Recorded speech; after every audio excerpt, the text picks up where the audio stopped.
我在战术上和 BP 上有一定的理解，但是我觉得这不是最重要的。我觉得最重要的是我会在比赛时劣势的时候，或者是队员心态不好的时候，帮助队员一起调整。我们队伍内部交流一般都会比较代表我们的国家中国出战，动力自然是非常无限的。我觉得每个地区套路都不是最强的，但是是最适合自己的。如果是我们战术讨论上出现的争执，那仅限于比赛的时候或者是训练的时候，我们在私下里关系还是挺好的。Well, since we're in Arizona, we've had a little bit of a scorpion problem. Myself, I've killed 6 scorpions. I have the record at the house. So I have 1 scorpion kill. Yeah, it built a lot of synergy for us as a team to, overcome the scorpion threat. So I think it, overall taught us some life lessons and brought us closer and stronger as a whole. The Heroes of the Storm World Championship is brought to you in part by Intel, Windows 10, T-Mobile, and MasterCard. You're taller. Oh.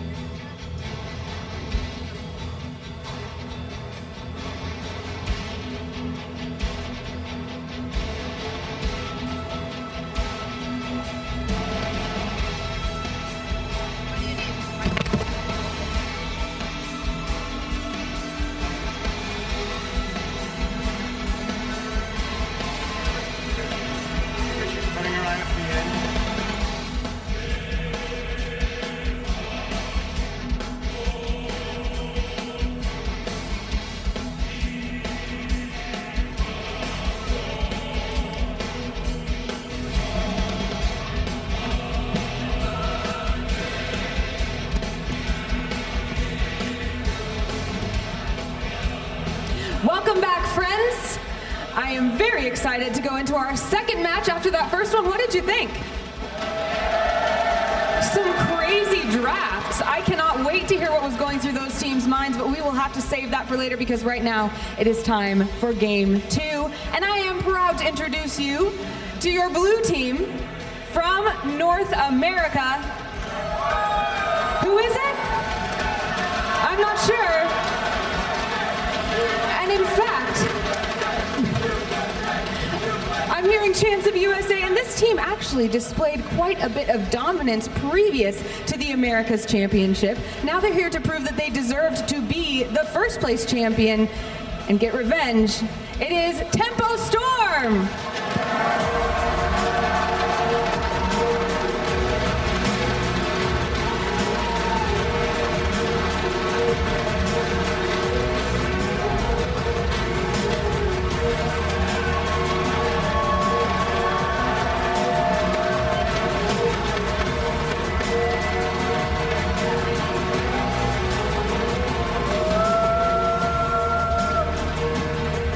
This team, your red team, is a super team.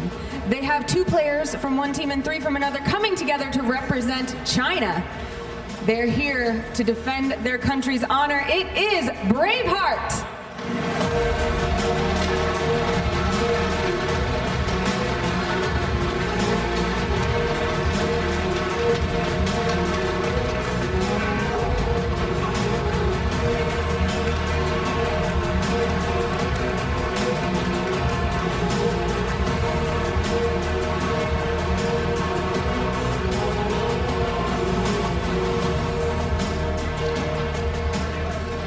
Now, Tempo Storm is one of the teams that has been playing together as a team the longest in Heroes of the Storm. And of course, Braveheart has only been practicing together as this team for a very, very short period of time. Let's see how these 2 teams of very different ages think they will match up against each other.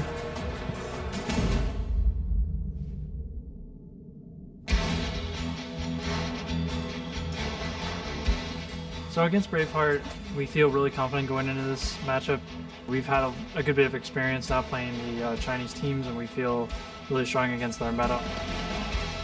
但是我们队伍因为是2个队参加组的，可能只是说配合方面可能还要欠缺一点。They have a few different members from EDG here as well. I don't think they'll have quite as good of synergy, So us being a team that works well together, I feel like we'll have an advantage there. 赢下这一场天门石洞可能是对我们一个气势上的就是增长，然后对我们后面的比赛当中都很重要的。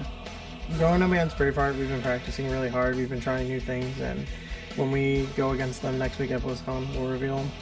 我觉得让我最骄傲的时刻就是来到美国能穿上中国队的队服。坑波石洞我们会击败你们。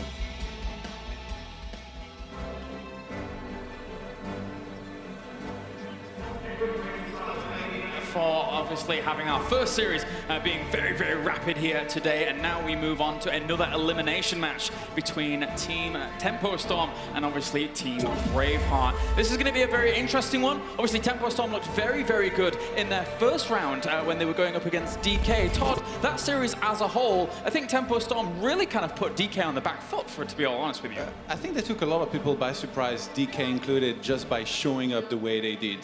They had a very strong map win, and in the end it kind of felt like they really had a strong chance to even take down their opponent, and they're going to be looking for a revenge here if they can beat their Chinese opponent in this match. Yeah, definitely. So far, Team Tempo Storm, of course, having seen Cloud9 actually move through on into the semi-finals themselves, Team Tempo Storm here, they're going to have to feel that little bit of a spark. Obviously, with seeing their kind of countrymen going forward, Grubby, they've kind of been wanting this very, very well. Yeah, I mean, they used to be the undisputed best team in America, but Cloud9 has taken that crown for now, winning the North American regionals. And now they're faced with a very interesting challenge here in Team Braveheart. Yes. We saw that actually when Team Na'Vi faced Braveheart in the first match, they didn't pull any punches. Now, it is very risky. Sometimes when a team is very confident, they might have the inclination to hide some of their strategies for what they consider to be more important matches later. You can't do that. They're on the brink of elimination, but they're also on the brink of advancing. Yeah. It is a very important match. Braveheart had a few weeks of practice together, and now they have another week. That is a large percentage of extra practice here. If they can come together here as a team, they could provide a really formidable challenge against Tempo Storm. That's a good point that you actually bring up there, Grubby. When we're talking about how Braveheart have actually come into this tournament, it's not been the easiest road for them, for sure. But with Tempo Storm having looked in the form that they did against DK here, do you think Braveheart can bring something to the table here, Todd, against them? I think there's definitely a good chance here. You know, they've had time to really think through on exactly how they want to go about playing the series here against Tempo Storm. They've got to study them a little bit more. Also, I don't think there's going to be any particular jet lag issues. You know, they've been there for a while now. So a lot of the conditioning here that goes into playing at this level in a tournament of this scale, I feel is really going to come into play here with them being a lot more prepared and in a better way than they were before. Well, soon we will be getting into a draft here for game number 1 between these two teams, and I believe our first map will be Infernal Shrines between them. A very different map compared to some of the others. Obviously, there have been some tweaks, some changes here and there. 30 minions from now 40 minions, so it slows down the map a little bit more here, that's for sure. Grubby, going into a map like this for a team like Tempo Storm, do you see them going in with some kind of advantage here, having so much wealth and experience behind them? Well, one thing we've seen a lot on this battleground, Kalaris, is that we see more heroes that go for more experience capabilities. A hero like Brightwing can join the fight very late because her version of mounting ability is actually an ability called Phase Shift. She can teleport on one of the allied heroes after staying out of combat for a while. So she could be in the top lane getting experience for the team, whereas everyone else is already being called to the objective and then come in late, giving an experience advantage. And we've seen a lot of Tempo Storm Brightwing play here, so that's something that could come into play. Another few heroes that are really being prioritized are heroes with great wave clear. Leoric and Johanna are very popular picks on Infernal Shrines because they can win the objective for you. Yeah, we've also seen, I mean, to your point about the Brightwing, Todd, we've seen a lot of heroes like Abathurs, etc. being incorporated into this map for kind of similar reasons. Absolutely, yeah. Again, when we see this map coming up here between these two teams, we a lot of the time think about those minions that you need to clear in order to get the objective. And one thing we shouldn't forget is that they're going to be fighting in very closed up, tight chokes, which can affect the fight greatly. So going for some of these heroes say like for example Hammer that you can see from afar, Yes. is not absolutely out of the question, even though still fairly unlikely.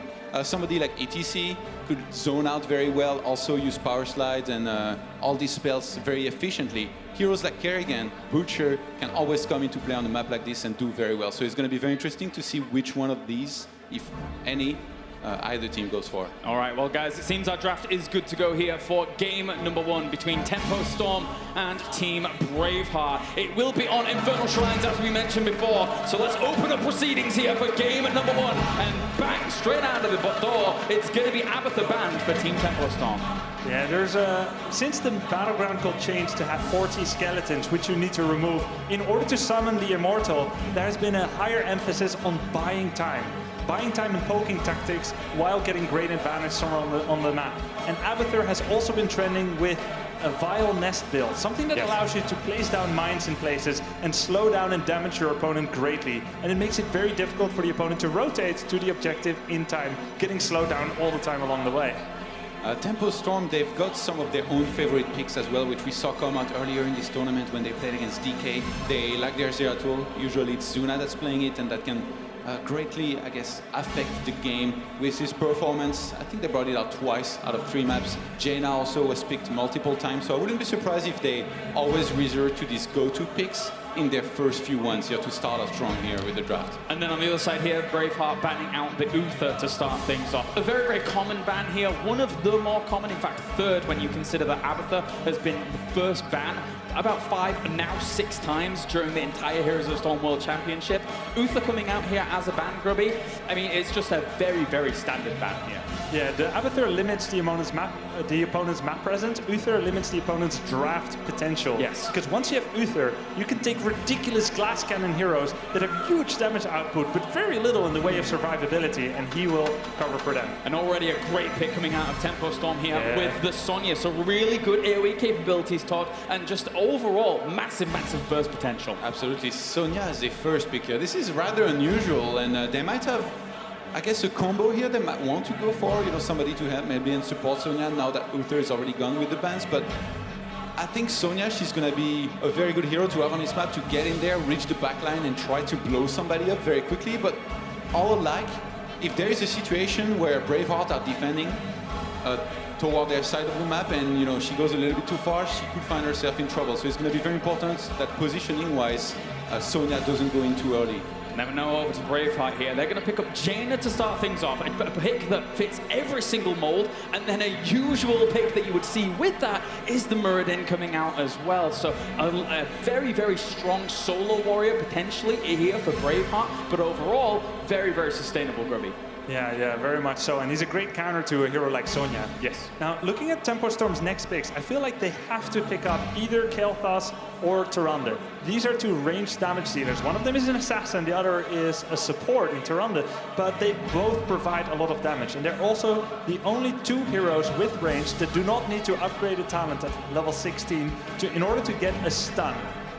Sylvanas has the way that's actually an awesome pick, but the reason I feel like they need to do that is because Muradin paired up with those 2 heroes is too powerful when left alone. I completely agree with you. It is quite powerful indeed. And then Sylvanas and Tyrael coming out. This is an interesting pickup indeed. With the Sylvanas that they already have the potential for the Wailing Arrow to get silences in there, and Tyrael has seen a lot of traction as of late, Todd. I was talking about how, you know, Sonya might need a little bit of support in this game because otherwise Braveheart, they can just pick all the burst, all the stunners that they want to in order to be able to defend. So Tyrael here, we see all of his talents. And he's just a solid warrior all around that can engage very nicely, disengage sometimes, and he's going to have the sanctification, which is what I'm guessing here they want to go for in order to really help Sonya in the front line. They can just dive, really. Yeah. They can just dive hard, use it, and be safe for some time, do a lot of damage before the real fight even starts. Yeah, one would suspect that definitely. With Sanctification, such a powerful tool, we saw it a lot in the European meta, and ever since opening week, it's really, really transitioned on. A lot of people are really focusing on Tyrael here as a big, in essence, support pick to a certain. I mean, Sanctification allowing your entire team to be invincible during the duration of these big clumped up fights is very powerful. And then on Braveheart's side, they're going to ban out the Tassadar here, Grubby.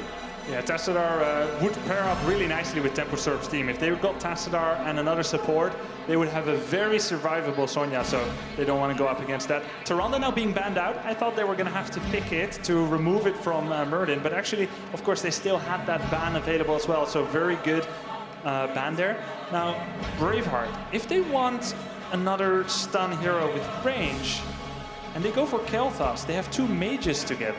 Yes. Now, 2 mages used to be so popular. That's true, that's true. But it fell out of fashion. It did. It was very kind of all-in-esque, and those 2 heroes, a Jaina and a Kael'thas, don't quite have the true escapes before or defensive capabilities before level 13 and really getting going. But they're gonna go for it anyway. This is a very, very cool pickup here by Braveheart. Overall, they have a fantastic damage potential, and Kharazim is going to be there to try and save them here, Todd. Yeah, the double mage here against Tempo Storm's composition, I totally can picture already. You know, Sonya jumping in TRL as well, using the Sanctification, and the Wailing Arrow coming into play. It looks really tricky for them to be able to properly pull this off. Spreading out very well is going to be very important, and the battle for the shrines is going to be very tricky for them to set up properly. On Tempo Storm's side here, Grubby, do you even mind something like a Brightwing as a support for like the later on kind of shield dust talents available against something like a very heavy spell composition? That would be a pretty defensive choice. I'm not sure they could do that. What they want here is to hard engage, looks like. Sonya, Wailing Arrow, Tyrael, they all provide a really hard engage, and that's how you want to go up against these ranged mages, these ranged assassins like Kael'thas and Jaina. So I was thinking to see something a bit more aggressive, but yeah, she has that magic dust to prevent some of that magic damage. And then Vala coming in here as a base stable tempo kind of just damage dealer here for Tempo Storm, Todd. So a lot of extra damage being churned into this mix. Yeah, Tempo Storm, they most certainly are going to have enough damage here already with this composition. I'm feeling, you know, Rehgar and Malfear behind them. Achieves pretty much the same personally. Like they would do very well, and they go for the Malfurion. So they're kind of a sustained comp here with the shield, with healing over time. Sonya can take care of herself. Sylvanas and Vala try to stay out of action basically, because Braveheart doesn't really have deep divers. Kael'thas and Jaina are going to pretty much shoot from the backline. We might see a flank here on Jaina, but that would leave her into a danger zone. And usually here's what you want to have happen with this composition. You go forward, you start engaging here as Tempo Storm. You take a little bit of damage, boom, Sanctification plus Tranquility. Everybody's back up to 40 points. The opponents have already popped their heroic, you win the fight, game over. Oh, and finally Braveheart going to round things out with Arthas, the Lich King himself, to try and keep those 2 mages alive. Arthas and Jaina, they've had relations in the past, just ignore that for a moment. And overall, having this as their composition, they needed this to try and get away from this potential dive experience that they could be facing here, Grubby. Yeah, I mean, Arthas is very survivable. He does a lot of damage. He's a little bit less survivable if he goes too far forward, but it's his job to defend the backline, so it's a very good pick. Yes, yes it is. I mean, Todd, looking at this, how do you kind of weigh up these 2 teams? I think it's going to come down to execution, basically, because it's very hard to properly pull off Sanctification and Tranquility together to sync it as well as you need to. And all alike, on the other side of things, Jaina with the Ring of Frost here could be very dangerous. But again, if she uses it a little bit too early and then Sanctification and Tranquility are in sync, Braveheart, they're going to get wrecked in some of these fights. Oh, thank you very much, Todd. We'll be checking in with you later. For now, join us on Twitter with the @esportsheroes as well as the hashtag HeroesWC, and tell us who you think is going to be winning here with the hashtag of your favorite team. Will it be Tempo Storm or will it be Braveheart? Keeping themselves alive here in the World Championship. For now, we are getting into game number 1 here in this best of 3 between Tempo Storm to the left-hand side here with Arthur Apollon going to be playing Sylvanas, Dreadnought on Malfurion, KO is going to be on Vala, Soldier will be on Tyrael, and finally Zuna is going to be playing Sonya. Then to the right-hand side we have Team Braveheart with Bao going to be playing on Jaina, Exia will be on Kael'thas, Gemini will be on Kharazim, Kalia will be on Arthas, and finally M is going to be running the Muradin. Now we've got the immediate split here from Team Tempo Storm, doing the 1-1-3 that they're both known for, which they love, pairing 2 of their ranged pushers and damage dealers together with a support and trying to put pressure early on, and of course, which better hero than Sylvanas? Note what they're doing here, by the way. They're slowing down the minion wave. It is a small effect, but it's ever so noticeable. This will cause the minion waves to clash slightly closer to Tempo Storm's side, which makes them both more safe and the opponent potentially more overextended. And an interesting lane to do it in overall. Actually, the bottom lane of all lanes instead of the middle one where you would normally see that kind of fighting. So they're really trying to stall out the bottom lane, but then in essence, eventually, this will give them a good position here for Sylvanas to try and start pushing this lane very aggressively. Now, Grubby, looking at the level 1 talent here of Sonya, we've been seeing this a little bit more, a bit more healing and sustainability here for them. That's on Howling Blast and Grafton out with the storm, but first blood goes to Team Braveheart. That shot caught me off guard. That was very, very quick, especially against the Sylvanas with Haunting Wave that does have the ability to escape. Tyrael in the mid lane using Eldrin's Might to pop away. Soldier there playing it safe. But to get back to your question, Warpaint, it is part of an auto attack build. She will pick up focus attack and follow through probably at level 4 and 7 respectively with the potential sidestep to Ferocious Healing. Yes. And the really cool thing about it, she becomes very survivable. She can keep herself up with the help of Tyrael's shields and Malfurion's healing as well. The alternative choice is often Shots of Fury, which is a little bit more aggressive and a little bit less survivable. So you can see very clearly that Tempo Storm wants to play a long, sustained fight. Yep, and that's what you're going to have to do here on a map like Infernal Shrines, especially if you do fall behind a little bit earlier on. They have given up first blood to their opponents here in Braveheart, and Braveheart here has to gain a little bit of a mental edge, a bit of mental momentum against Tempo Storm. They're going up against a team that is very, very fearsome, whereas they don't quite have the wealth of experience together as they would do normally. So getting that first blood here for Braveheart, I think is a great little step in the right direction. Yeah, it's very important for them, and it must feel really good here in their opening match of the BlizzCon proper. Murden here taking a lot of damage here from the Tempo Storms. Oh, and already forced down on towards Sonya. Zuma's going to end up going down. That's another kill going over to Braveheart here, despite that being the Tempo Storm engage. And this is going to open up the shrine a little bit for Braveheart, but still there is the potential that we could see them actually moving up here and trying to struggle soft some of these minions. Now, I think this is not a reason for concern for Tempo Storm, but they do need to be a little bit careful. I think they don't have a stronger level 1 to 9 composition here. That one probably goes to Braveheart. So if they can manage to stabilize a little bit and not throw too many eggs in their early game basket, so to speak, Tempo Storm would be just fine. I think their power spike is at level 10 when they get Sanctification, Wrath of the Berserker. As of right now, Zuna on the Sonya needs to be very careful because he's not as powerful yet. Full crowd control effects take into effect, and there we go with the Gravity Lapse. Another push on towards Sonya there, but at the same time, Murden's going to pay for it with his life. He ends up falling. That is going to be the first kill going over to Tempo Storm. As we have Kadia going to be moving through here with Arthas, taking a lot of damage himself, though the Roots will be able to lock him down for a moment. Likewise, Jaina on the threat. Arthas! Great ancient spear. Jaina follows Alpine. Another death here going over to Tempo Storm, and that turns around the shrine for them, and it's a Frozen Punisher. So this is going to be a great pushing tool here for them in the top lane.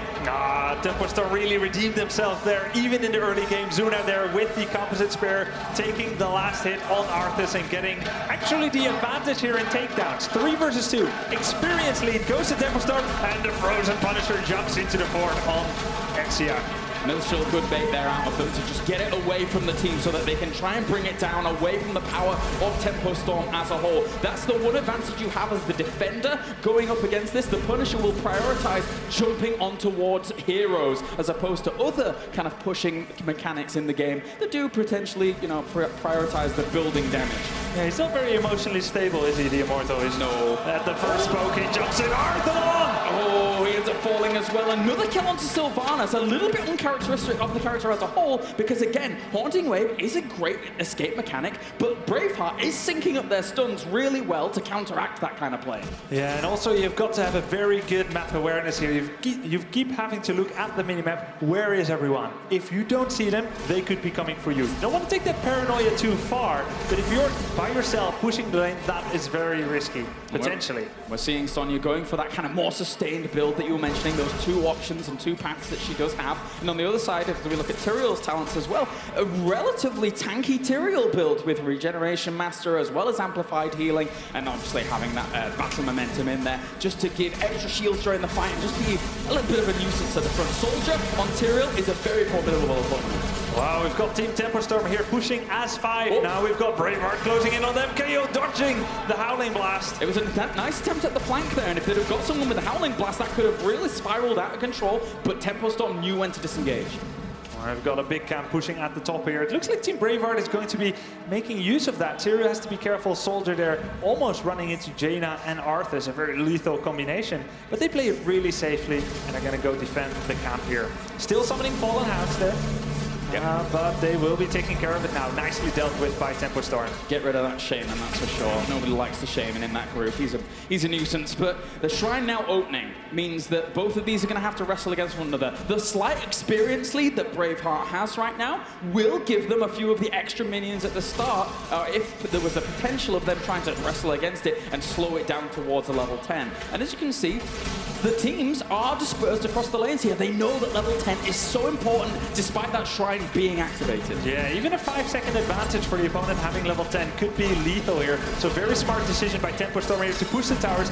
They actually get level 10 first, and that's their mark to converge on the middle and say the rest of the skeletons are ours. You've got to be careful here now, Braveheart. Very, very careful. You don't have level 10 okay, just now. level 10 apiece. They do have a little bit of damage done towards them so far. Arthalon going in pretty thick towards things. Zuno on the right-hand side, trying to zone out some of their members, gathering up some of these minions. They were a little bit behind, as you can see to the bottom right-hand corner. 30-40 against 15-40. They need to gain some of these kills. But look at Braveheart doing this very, very cleverly. They know they only need a few. They're just playing it slowly on the edge. Yeah, we've got 15 needed for Tempo Storm. Only 7 for Braveheart. Oh, Wailing Arrow went through there. Straight onto Jaina. She's going to take a lot of damage here. With that sanctification, it was taking up a lot of damage there for Tempo Storm. And then a kill coming around there. On towards Tyrael. Big AoE damage being done. Arthas ends up falling as well. But overall, that combined power did a lot of work. And they're going to be able to disengage. Tempo Storm is going to come out victorious here as long as they're able to get a few more kills. They need just one more. Braveheart got it! Oh my god! They needed 1 skeleton against 3. It was Kael'thas solo. Exia stealing the cheese off the bread off Tempo Storm. Incredible. Unbelievable stuff. Really, really good play here by Braveheart to salvage that situation, knowing they only needed 1. Now you can see Soldier was trying to bait the Punisher across the wall. Didn't get the opportunity there, though. It will jump forward. The Arcane Punisher, though, does a lot of damage with its beams. You've got to be careful. Oh, Dreadnought gone by himself. Very smart rotation by Braveheart, and they will get a kill for their efforts. Very, very well done to just find these here and there. But overall, that was a crazy, crazy fight in the mid to just get it by 1 at the very end. And in essence, they kind of had to get. Tempo Storm did have a better position after those 2 kills that they got on towards Arthas, etc. later on in that fight. So that was crucial by Braveheart to salvage the situation. Yeah, very nice Divine Palm there by Gemini on Jaina, managing to save her and turn that around just into a 1 warrior down apiece. And now, in one of the most close games so far in BlizzCon opening week and today in general, we've got a 12 versus 12 situation.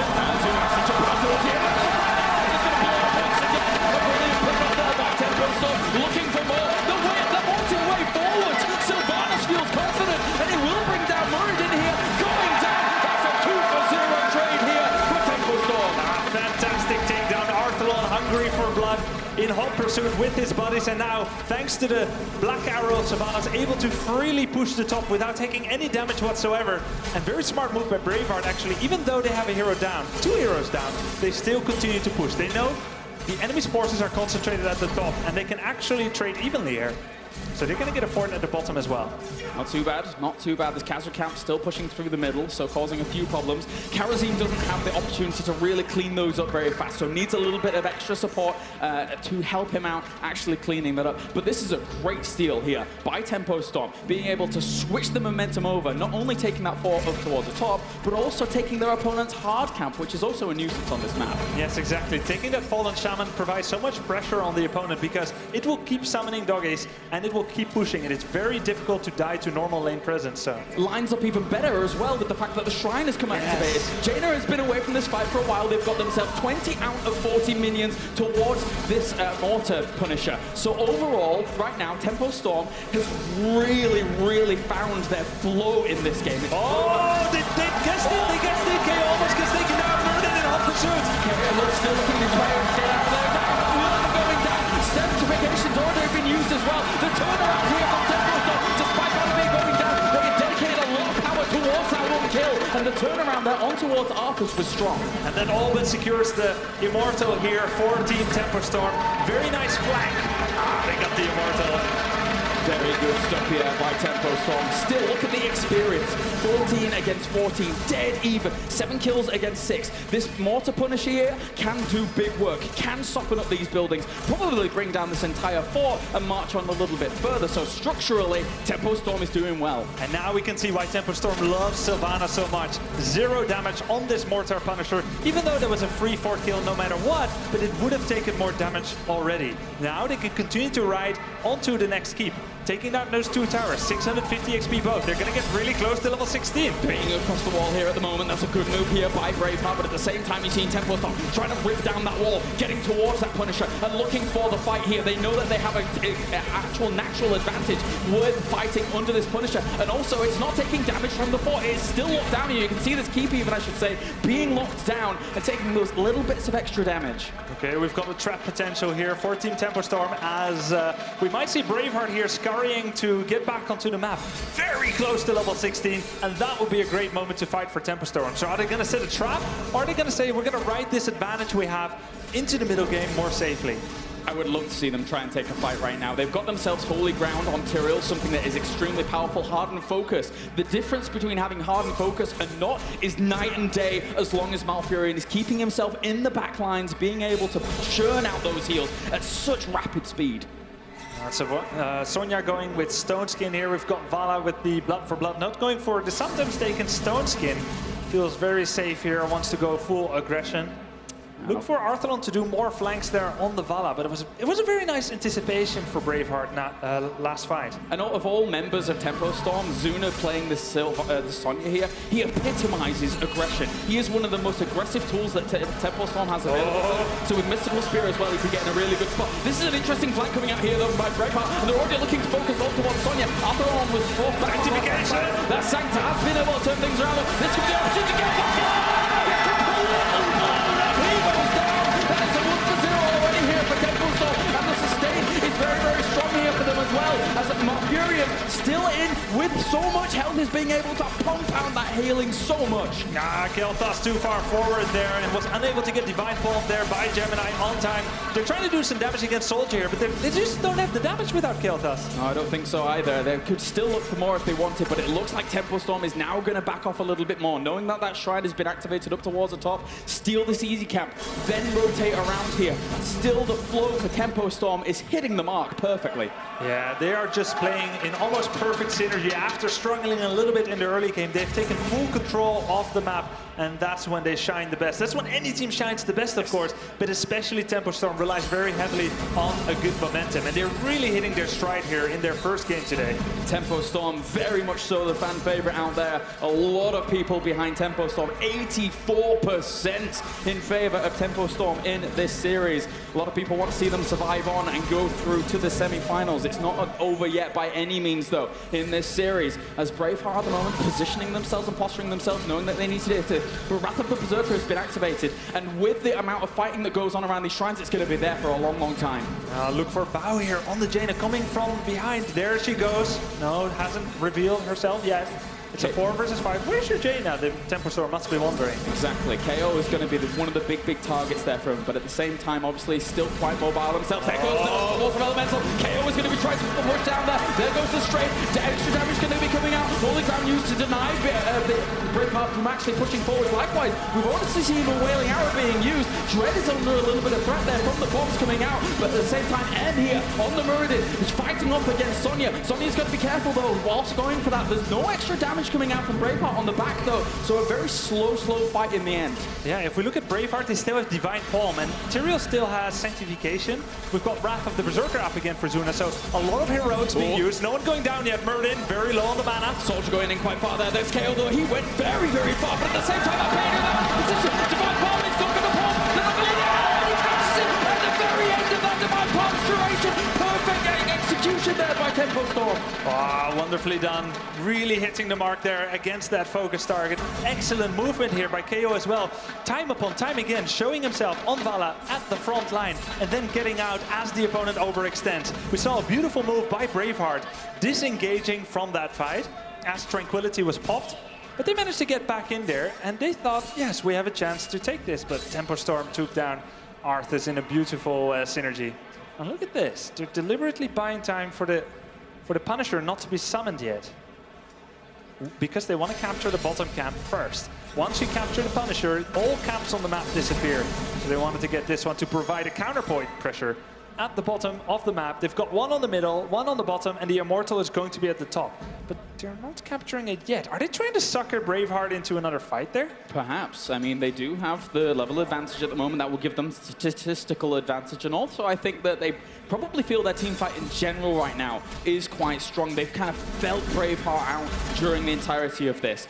So they don't need to really capture it just yet. They only need one more minion, and we saw how, well, relatively easy that was earlier on for Braveheart. They're just going to now walk in, baiting them into the position, and they're going to focus on Muradin here quite strongly. Zuna using Mystical Spear to get out of it. We're already seeing Albert trying to put a pressure towards Vala. Very, very precarious position here. Walks into engagement.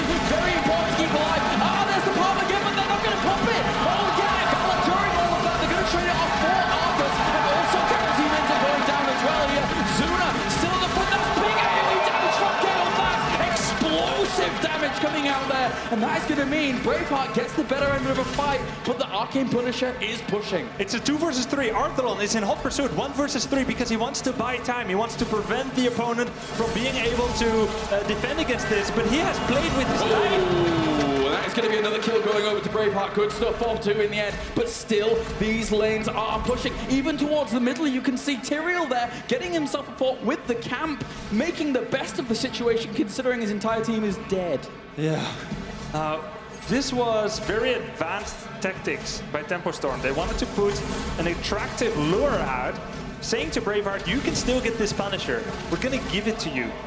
And then try to get a good position, but I don't think it worked out exactly for them. Slight backfiring. But I mean, they got the bottom keep with the camp that was pushing, they got a fort, but now we've suddenly got level 20 versus 20. Yeah, as a whole, slight backfiring in the trade-off of the fight, but as if you look at the entire state of the map, they're winning the map. Yes, I think it overall, it worked. I mean, they got the structural damage that they wanted to, and now they're still level 20. Well, now against level 20 coming in here, but I still think Tempo Storm does have confidence in their team fights.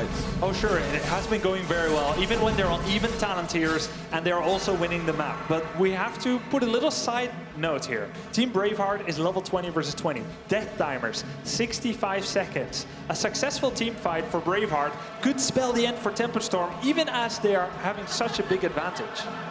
And this is interesting. This is why they're not fighting. Let's just chill, guys.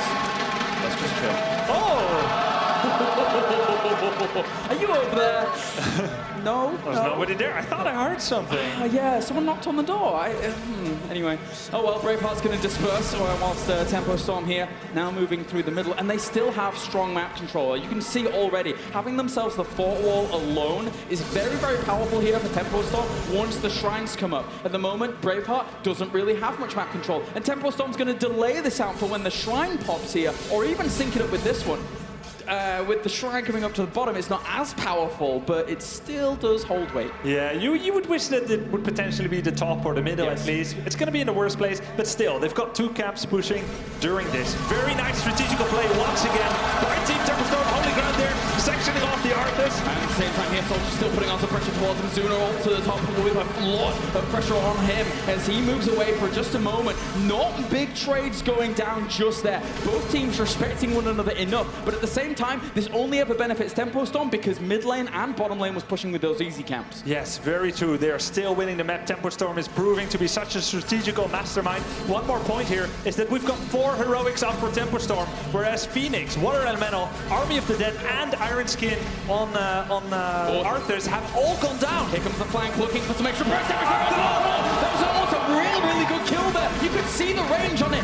Very, very calculated there by Braveheart. A great attempt, but it wasn't successful in the end. Muradin's going to end up dwarf tossing away, getting himself out of the theatre of conflict. Still 15 kills and 21 kills actually coming down. Still looking on towards Arthas, but he's not going to fall. Arthas doesn't have Hardened Shield anymore. He's taking a lot of damage. Big damage coming out from Chaos. Lots of chain bombs going down. Sacrification is going to be put on the front. Divine Partnership is on towards Arthas. He's still in the thick of things. He's probably going to fall. Yes, he will. That's going to be a killer here for Tempo Storm. Looking for more as they power on here towards Muradin, who is quite low, but he's still here healing up quite considerably. Yeah, using that trait there, using the Stone Skin to heal up to 50% extra again. Pops out of Avatar, looks to be full life actually. And that's all they needed though to Tempo Storm. They've got themselves 37 minions. They've been delaying this out a lot. In the zero trade, looking to blow up one towards Alpha. Oh, God, the trial! They ends up going down, but they still get themselves the Mortar Punisher, and that will push for them, despite that 1-for-1 trade overall. During all of this, we've had the camps pushing the bottom lane, pushing the mid lane, and now the Immortal Punisher has been summoned as well for Team Tempo Storm. Brilliant delay tactic there, by the way, down towards the bottom here for Braveheart. Just the dart on in to try and bait out the jump from the Punisher to slow his progression. You have to slow his progression here in the bottom lane, especially when you've got no keep. Yeah, you want to abuse that AI as much as possible, and particularly when it is okay, under controlled circumstances, not when the opponent is making an aggressive foray into your territory. No, not at all, as Tempo Storm here looking to make an encouragement on towards here. And with Braveheart's forts and keeps, and this Mortar Punisher still going hell for leather on towards some of these buildings, whilst we see Tempo Storm taking away camp after camp, going over to the easy. Wouldn't be surprised if they tried to rotate around to the hard, despite having only one of their members missing. It's going to be a little bit ambitious, and that was interesting. All right, 10 seconds until this camp is spawning here, the siege camp. They're going to go to the top. 10 seconds on this one as well. Bruiser camp with the Fallen Shaman and the dogs. We've got on the right side Team Braveheart capturing their own camp, just finding something to do, busyness therapy, as they get this one. 2 keeps still against 5 forts, Kalaris. Yeah, these hard camps will equalize themselves out towards the top with those little doggies being resurrected over and over unless someone cleans them up.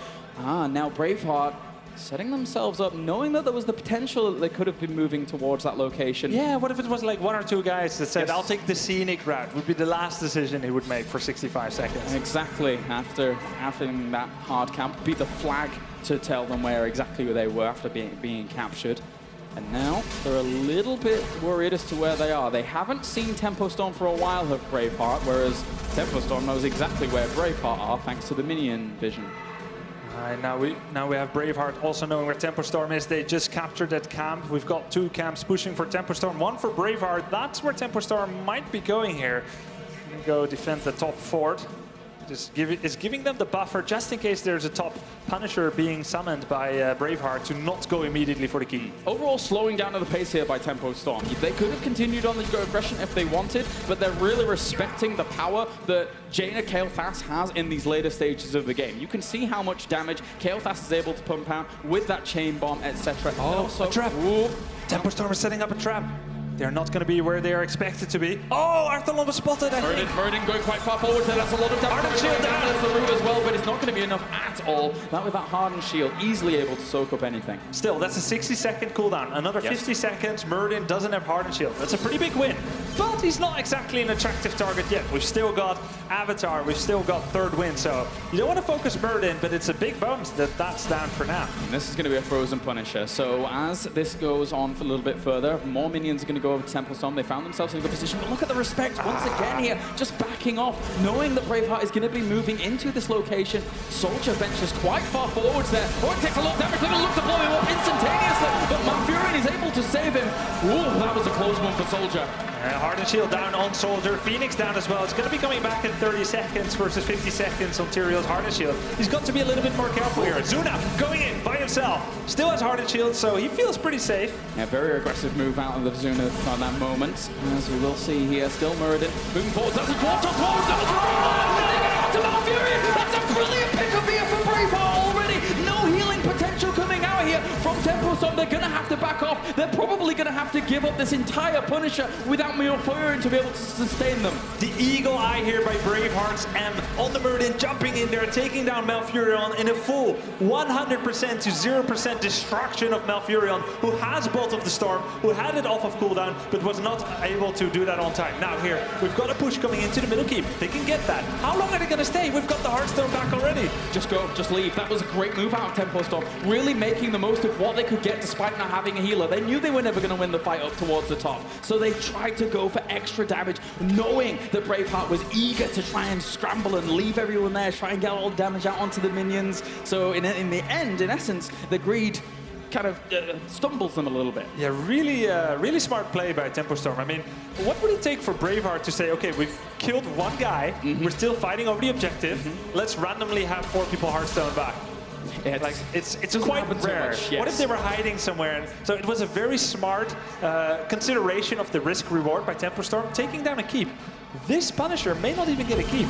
So even though Braveheart got the objective, got the kill, I feel like they've been robbed. And Tempo Storm running away with that prize in the night, grinning maniacally. It seems that way. I mean, this Punisher is going to evaporate. There's not much that they can do to kind of aid it with the fact that the fort wall still exists. They are rotating around now to try and get some pick-offs here and there if they can after trying to clean up that easy camp towards the middle. But it's Tyrael. He can Eldruin's Might away from there. Stormbolt hits, Eldruin's Might away.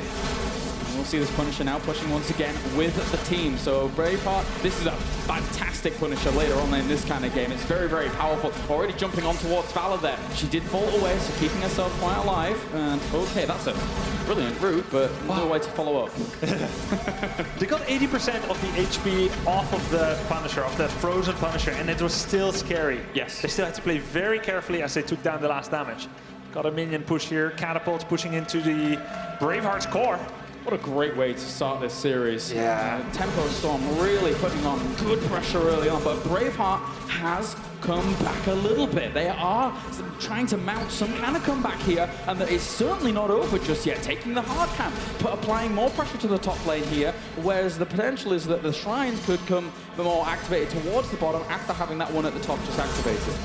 Yeah, we see such a wonderful performance coming out here from China. First Team YL with that indomitable performance, taking a 2-0 victory. And now Team Braveheart, who they have players which is an amalgamation of some of the best warriors and support players in China and assassins, all coming together with short practice time. And here they are challenging what has for a long time been the world's best Heroes of the Storm team in Tempo Storm. They're going toe-in-toe. They're now 80% ahead in terms of going to the next level.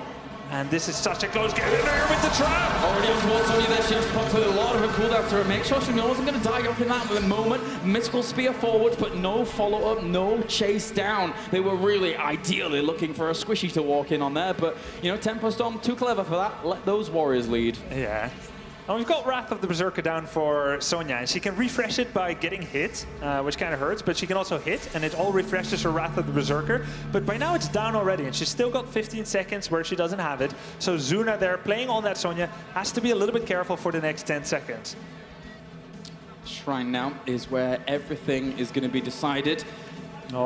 Second. Dread, he's had ball, she uses it immediately. Very, very important, but it still is being chased down. That's a great route to start things off, of course, though, with the fact that he has Relentless, it doesn't lock him down for too much longer. Zuna's going to come in for the save. Tyrael actually do Eldruin's Might backwards, knowing that he doesn't want to go too far forwards against this comp. Again, big respect coming out from Tempo Storm. You can see it in the fact that they are taking these fights so slowly. Yeah, I mean, everything rests upon the next fight. If it's a 5 versus 0, that's the end of the game. I don't care how many forts you have up. Yeah. And that's a good multi-shot already doing quite a bit of damage there on towards the entire lineup of Braveheart as we see M just moving away from the top of this position towards Zuna and trying to find a good location to get themselves some minions as well as do some damage, trying to seal him in there with that holy ground. Wasn't enough. Dwarf Toss is enough to get Murder now. Nice move. KO has been just playing phenomenally, always expecting where the opponent is trying to set up a flank, going with the Hungering Arrow there and anticipating that. Will they going too far? I already know, they do know Zuna is down towards there. Just pop Wrath of the Berserker, so that'll be active for quite a while. That's a good grapple left towards Soldier. Still more support. He has to pull sacrification just for himself there to actually keep himself alive. That's not the best position here. This could be a follow-up from Braveheart to try and do some damage now, knowing that that is down. Strength is used on towards the left-hand side. It's not doing damage. Oh, look at that move from Valor to try and come on towards the Valor. Nice spot from Pops as well. He knows it's going to do.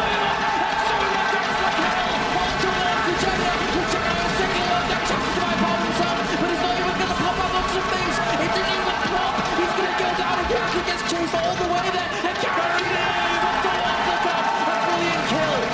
Tempo Storm playing insane here. They're playing a game of checkers here, popping left and right with the bolt. And Soldier still under a lot of pressure here. Braveheart not done just yet. They get themselves a Sonya. That's a 1-for-2 trade at the moment. It's good for the core, but they got the core. The core was melting. Oh no, Braveheart actually beat denied, and that will be game number 1. Going over to Tempo Storm.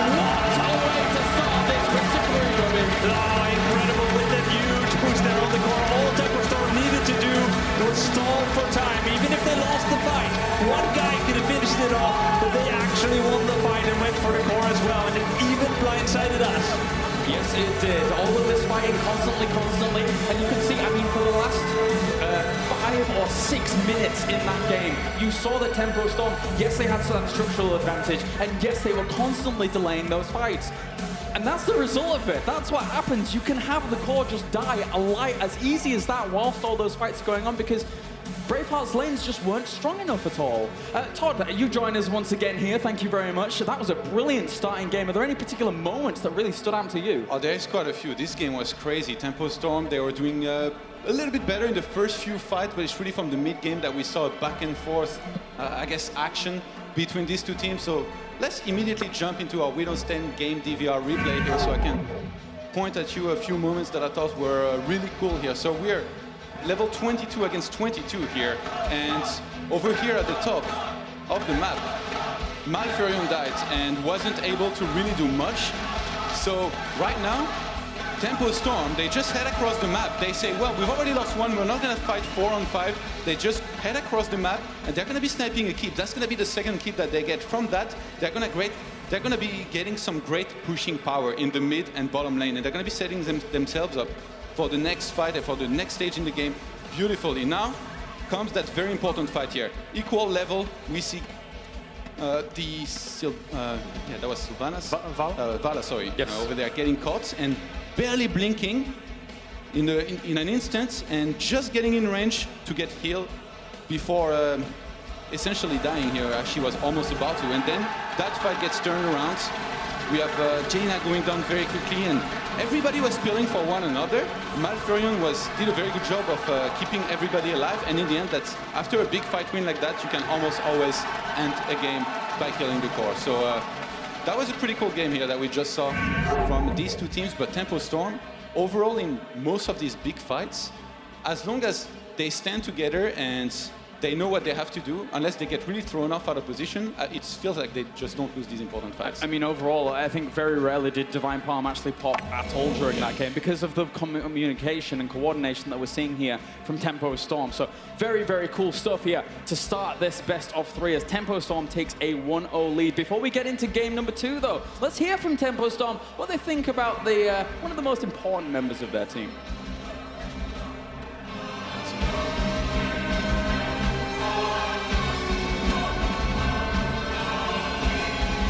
I think Dreadnought, as our captain, does a really good job of making sure that we don't make excuses for when we are, falling short or having problems within the team. If there's like underlying problems or something that really needs to be confronted, he's usually the person who brings it up.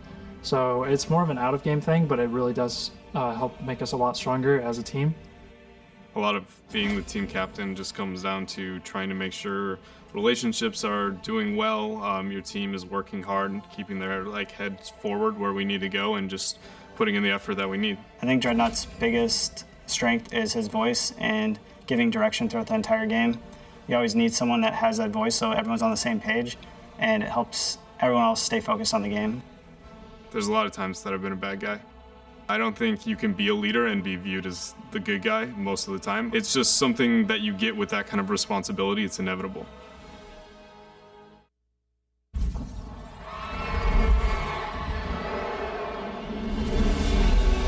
The Nexus is a realm of endless conflict.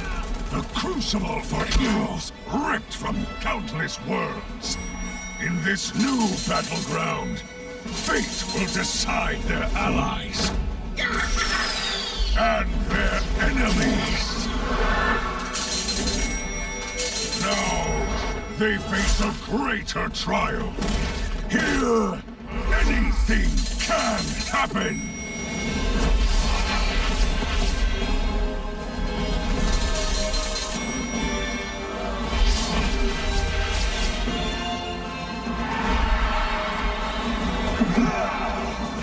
Heroes, prepare yourselves!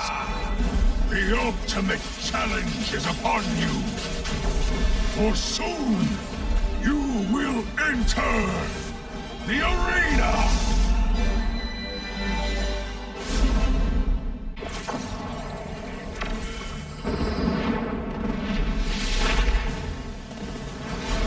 Terra Marines are the toughest frag magnets in the galaxy. But when they're in trouble, guess who they call? Winning a battle is more than just shooting enemy soldiers. It's about saving your own. I protect every member of my squad with my life.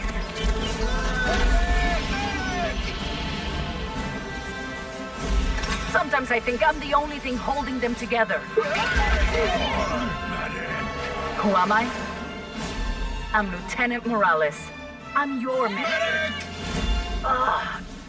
I'm gonna need a lot of bandages.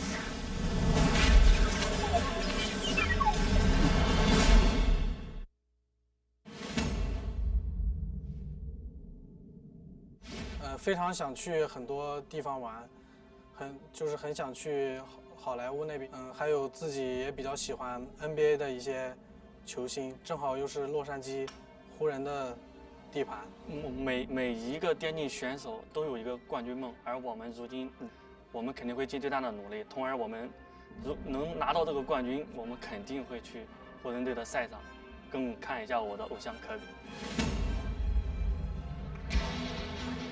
All right, welcome back to the Heroes of the Storm World Championship here for game number 2 between Tempo Storm and Braveheart. And needless to say, what a game number 1 that was. Overall, really back and forth between the two teams here, guys. Are we expecting the same coming out of game 2? Has Braveheart impressed you enough, Todd, here?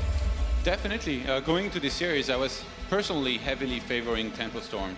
And, you know, as much as they won map number 1 and they had a few good moments, I really think that Braveheart, they did shine a lot more than I was expecting them to so far in map number 1. Likewise, on the other side, of course, Tempo Storm here, Grubby, having watched them throughout that entire game, having been able to catch that entire game and see how patient they were at the very end of that. Were you expecting that kind of patience to come out from them? I knew they were a very smart team, very strategical, so I'm very glad to see that they live up to their potential, something that has given Tempo Storm so many fans. Smart rotations, smart strategical play, we really saw that come to power. But what I find even more illuminating, surprising, I guess, is that Team Braveheart gave them such a run for their money. Even as I thought, Tempo Storm looked as good or better now than in their match against Team DK, which is the Korean team, which, you know, most people say Koreans are the favorite, number 1 always. But Tempo Storm looked even better, but they struggled possibly even more against Braveheart to close out the game. You could also say they played more carefully, more safely, which is cool, but it just goes to show how much Braveheart as a team has grown over the last week. Obviously, a lot of Tempo Storm fans out there here at the moment, not only joining us here at BlizzCon, but also out in the interwebs. And at the moment, they do have quite the fan favorite backing with that 84% win ratio that we were seeing come out from the Twitterverse over there. But is it really that cut and dry here, Todd? With seeing how Braveheart have been able to approach that first game, going into another one, especially since they have either their map choice pick or even going on to first pick. Not necessarily, you know, Tempo Storm, again, they had a lot of good moments, but they had 1 or 2 moments that were like, I'm not so sure, you know, that one part where they had 39 minions at the top out of 40, and they waited for a long time. As I looked at it, I was like, this is actually a really good idea. But then as it unfolded, they got caught, and most of them died. That's a little bit of, I guess, what you could call fancy play syndrome, where you try to do something way too fancier than you needed to instead of just playing it standard. Maybe the execution wasn't there as well, and I almost thought that for a second that was going to cost them the game here. I was really worried. I love it. Fancy play syndrome. We've got to coin that one. We've got to coin that one, that's for sure. Let's get into our draft here for game number 2 between Tempo Storm and Braveheart, as we are going to be moving on to our next map. It will be Sky Temple here between the two teams as we start things off. The proceedings will begin, and we're going to see what these first bans are going to be coming out. We already saw the Abathur going down, and Tyrande is going to be the first ban here from Braveheart, Grubby. All right. Yeah, Tyrande is a very popular pick for Tempo Storm when they go for the 3 ranged assassin play. They haven't shown that in the first game here, which is kind of cool because they had this moment where they were harkening back to their days of comfort. 1 warrior, 1 support, and 3 ranged damage dealers. They showed a bit of a different style here just now. Abathur banned by Tempo Storm. I mean, there's not too much to say. Like, it's very difficult to know exactly what they want to achieve with their first bans. I mean, it's obvious what you achieve with an Abathur ban, but like, there's so many good options that overanalyzing it at this point wouldn't do too much yet. And then on the other side, of course, we have that Abathur coming out, as you mentioned. I mean, realistically, Abathur here on a map like Sky Temple, Todd, very powerful. Most people don't want to have to deal with it. Yeah, it's going to be very safe most of the time. You know, sitting behind a wall, he's going to have the mobility. You know, be able to tunnel somewhere, soak some experience, use symbiote somewhere to really help somebody else. So, yeah, you're right. Nobody really wants to deal with this, and Sky Temple is a map that defines a team brawler style of game, where you're going to be fighting a lot, and again, those compositions are going to be very important, so I can blame them for banning Tyrande as well. I believe we saw Jaina come out as first pick here for Braveheart. Jack of all compositions, you want to say here, Grubby? Yeah, I mean, Jaina just offers a lot in general. She's one of the most reliable range damage dealers. If she tags you, you're not getting away, pretty much. Because of that 35% slow on all of her basic abilities and her heroics as well. And Uther gets picked here, so that's gonna set Tempo Storm up very nicely for somebody else to be picked, and it's Sonya here. That's this time around, he's gonna have, I guess, maybe we can say that a true babysitter that can keep her alive properly while she's in the front line screaming and killing everybody. To Zuna's credit, he didn't really seem to need it last game. I mean, he had Tyrael and Malfurion, but he played very carefully here, and he's really an incredible player with a rich pro gaming background, and you could see just how well he played that game. Would love to see him again on that Sonya, and we're going to see exactly that. Got to agree, and it wasn't even the most aggressive of Sonya builds. It was a very sustainable Sonya build that we saw come out from Zuna. So as much as he is aggressor and incarnate, it wasn't exactly the extra step of aggression he could have been. Yeah, he's not always been known for his survivability in some of these games, so he definitely did a pretty good job of that in the previous one. But now Muradin gets picked up here from Team Braveheart. So they opened very strong. Jaina and Muradin, definitely two of the top tier heroes out there that you can grab very early in a draft like this. And the exact same two picks as they did in the first game. Jaina into Muradin, and if that follows up with, if history guarantees results in the future, that would be Kael'thas. But it's actually going to be Tyrael. They do not want to go up against that again. No, they do not. They want to have that sanctification all for themselves. And against someone like Sonya, I think it's a good pickup. You know, Sonya, as you say, is screaming around in the front, flailing her arms around, hitting things. It's not exactly what you want to have to deal with. So picking up Tyrael gives you good shield ability and potential to go up to, and obviously her heroic abilities. Yes, you can go for Judgment if you like, but really at the moment it's the sanctification that's making those plays, but you can still flip it on your head if you want, because if you do go for Judgment and you see the opportunity against a composition that you need to dive onto, he's that kind of guy. He's that kind of guy. It used to be the thing to do. It was so trending, but that's so 2014 now, going for Judgment.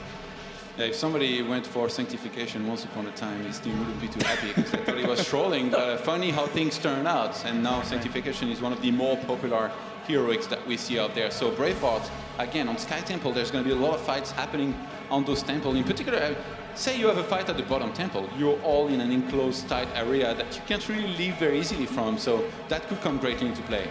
Interesting bans coming out. Illidan ban coming, based on what I would assume would be they don't want Illidan with Tyrael for the like true diving composition. And Muradin as well. Yes, and Muradin. You're totally right, actually. Yeah, everyone would be going in. Jaina would be the last thought on everyone's mind, but the last thing they'll ever see as she comes barreling down with her spells of frost. So removing a very strong all-in potential there from Braveheart. They're going to be going with their trusty Sylvanas and Valla, just like last game. Sylvanas really skyrocketing back to popularity, by the way. Like for some time, really wasn't picked that much anymore. It was all about Jaina, Kael'thas, sometimes Valla, guys like Nazeebo. But Sylvanas has been picked so much here already so far in BlizzCon here. Yeah, they've really figured out, especially Tempo Storm here in particular, they've figured out like a composition that really, really fits them. And then on the other side here, Braveheart are going to be picking up Zagara. So good map vision control, but also that mod does provide themselves ample opportunity to, in essence, divide and conquer here, Grubby. Yeah, Zagara has become a very defensive hero. Actually, Brightwing is a super cool pick as well. Again, a very defensive hero, but the way that Zagara used to be used is always do a Devouring Maul and everyone piles in on there and tries to take down the enemy. But recently Zagara's Devouring Maul has been used as a disengage. And then of course we have Brightwing here, Todd, for Braveheart. What do you make of this pickup? Brightwing, you know, I mean, they needed a healer. Uther was already gone, so it was either going to be Malf, Brightwing, Rhaegar, or maybe Kharazim. And if you look at all these options, it seems like Brightwing definitely could do a pretty good job out there. You know, you stay at the bottom lane, say for example in the start, and then you rejoin your teammates if they really need you. If they don't, then you stay down there, you soak for the whole time. And it's just gonna be a lot of mobility, extra soaking capability here for Braveheart. And They really like to fight a lot, so it makes sense for them to go for something like this. Tempo Storm goes with Tassadar. I was thinking, which warrior are they going to pick? Sonya very rarely gets picked as the solo warrior in a composition, as she is not really a tank, she's a warrior, but plays out more as a bruiser or even melee assassin. Going with Tassadar here is something we've seen at the America Regional Championships, and it's so cool to see. And the thing is looking at this composition as a whole here from Tempo Storm, Sonya's gonna be really powerful. She's gonna have Divine Shield behind her and those 5-second shields coming out from Tassadar with the potential of Force Wall putting these guys off. This could be quite... Actually, now looking at it, do you think Force Wall is a foregone conclusion here, Todd? Not necessarily, but generally speaking, it's so good that you kind of have to go for it. But the TRL and Muradin have an escape. And also even Sanctification could come greatly into play. So you raise a great point here. It's definitely going to be open. Maybe they consider the potential here to go for Archon instead. Yeah, potentially. I think they could here. I mean, it would be a lot of damage, wouldn't it, Grubby?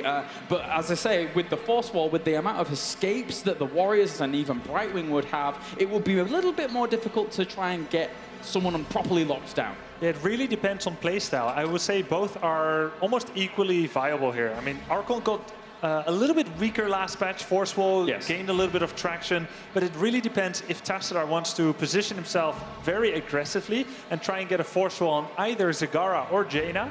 But if he stays in the backline and he doesn't want to do that, then Archon makes a lot more sense, because there's absolutely no point trying to Force Wall one of the Warriors. All right, well, thank you very much, Todd, once again here for your insights into this game. We will be joining in with you later. For now, though, we're going to be getting into game number 2 here between Tempo Storm and Braveheart to find out who is keeping themselves alive in the World Championship as we get into Sky Temple. And to the left-hand side, it will be Tempo Storm with Arthalon going to be playing Sylvanas, Dreadnought on Uther, KO will be on Tassadar, Soldier is on Sonya, and Zuna is on Valor.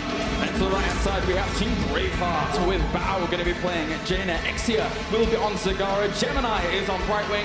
KDR is going to be on Muradin. And finally, M will be playing Tyrael, Grubby. Yeah, all right. Big weight here on Zuna's shoulders. He's the only warrior, I would almost want to say warriorless composition, which we saw with Brightwing, Illidan, and Tassadar, and Abathur. It isn't exactly, we've got a warrior, but no real tank.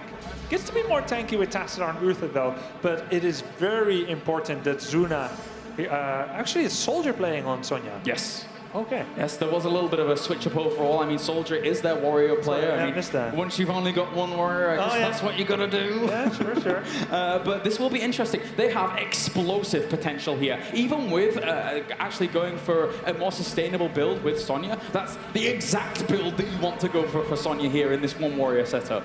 All right. Big weight on Soldier's shoulders then. He needs to stay up or their composition will fall apart. Vision fight here. They are not exactly going to go all out over the Vision. It's not worth that much, contrary to what some people think. The Vision is nice, but it's not worth dying over, so they're just trying to steal it from each other. We've got a rotation here coming to the middle. Soldier on the Sonya, choosing not to dismount. Ambitious to go for Sonya here, but it looks like nice dodge. And that is going to be an escape there for Soldier to start things off. Very nice dodge there. That was very important. You would lose a lot of experience if you go down there. Soldier was able to keep his responsibility to the team. Now, 2 temples go up in 5 seconds. The top one is worth slightly more, because if you push in with a bruiser cap, you can take down the enemy forwards if the objective has already lasered down the walls. We see actually that Tempo Storm is going to be getting the top one. They should be happy with that.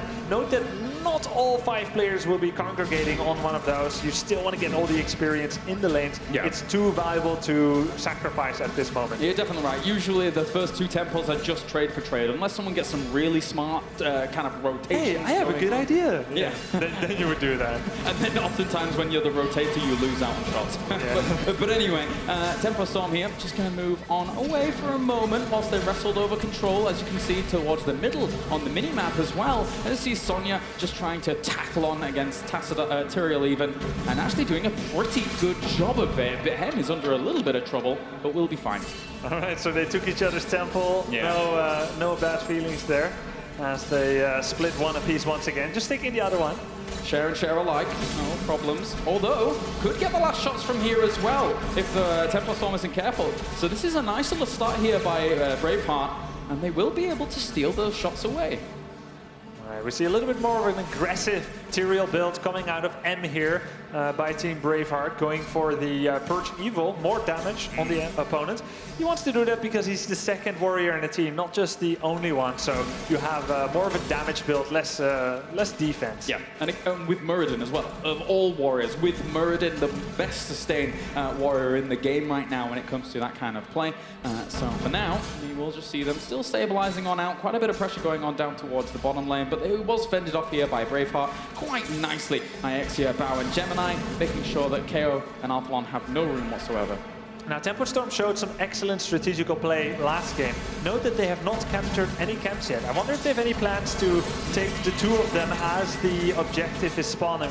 We have a very early siege giant camp from Braveheart here. Interesting decision-making by Alphalon as well there. Technically, he threw the Haunting Wave forwards towards the Brightwing and probably could have secured the kill. But you've always got to think about how your escape route is going to be. And that could have been a little bit scary for Sylvanas without a Haunting Wave. This is a critical rotation though by Braveheart, and they're going to be able to blow up Valor. That will be first blood going over to the Chinese team. And that's the power of Brightwing, turning any 1v1 into a 2 or even 3v1 if there was someone lurking in the shadows, even as she was at the bottom lane. So now we see the Bruiser camp being attempted to be captured here by Soldier on Sonya, and we see the same thing.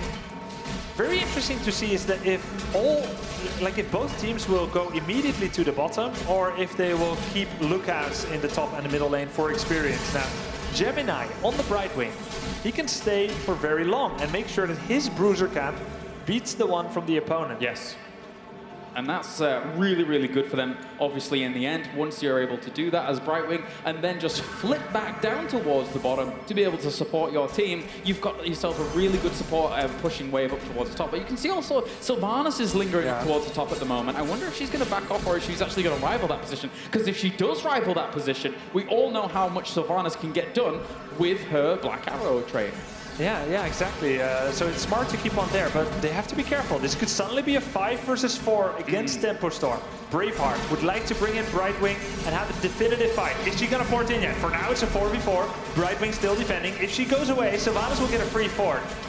At the same time, Zuna was quite far forwards there. This composition as a whole, Tempo Storm has got to be so careful about their positioning because it does have a weak front line with only Sonya available to them, as still Sylvanas and Brightwing battling up towards the top, still a 4v4 towards the bottom, and we will have a brief pause here as they continue on. We'll try to figure out what's going on there, but just describing the situation here, we see that neither team is sending all 5. Brightwing is basically locked in position to defend Sylvanas because she can get free, she can get the free push going on at the top there, where in the meantime, both teams at the bottom with a 4 versus 4 managed to kind of stay in stasis. Yeah. They didn't really get any kills, but Tempo Storm was able to push them out there. Yeah. Sylvanas, she's still pushing the top, so it looks overall very good for Tempo Storm so far. And it's not like there was too much struggle about the first temples to really kind of delay this out to the point where this one temple phase comes along where there is a particular talent advantage going on down the line. Both teams at the moment, level 7 or 8, around level 7 or 8 each.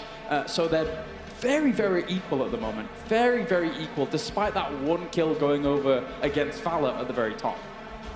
So we just have a bit of an audio issue going on here in this match. That's why Team Braveheart requested the pause. We're trying to work that out.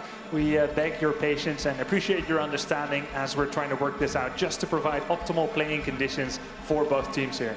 Overall, looking at the lineups and looking at what you see here from Tempo Storm specifically, are you kind of surprised by how they've approached this? This is just not a common draft whatsoever. Do you think that they're going to have success here on the map by Say Tempo? I mean, Tempo Storm has a very big emphasis on strategical play. That's why they keep favoring Sylvanas there, going with pushes. And, okay, it looks like actually we have resumed the game once again. So if we can pop back into the game, that will be all spiffy and dandy. Yeah, let's jump back in here to game number 2. You can see that actually Brightwing did a great job against Sylvanas up towards the top lane there. So Sylvanas is going to have to back off for a moment. I think she did tap well. She'll be trying to get back towards the fight for the most part, but it's still 4v4. Level 10 is rapidly approaching here for Braveheart as they're getting some of the last shots here from this. They have been pushed away, so the remaining shots will go to Tempo Storm, but level 10 hitting here. It's going to be Devouring Maw, Blink Heal, Avatar. We will see Judgment come out here from Tyrael. So very, very heavy aggression coming out from the Chinese once again.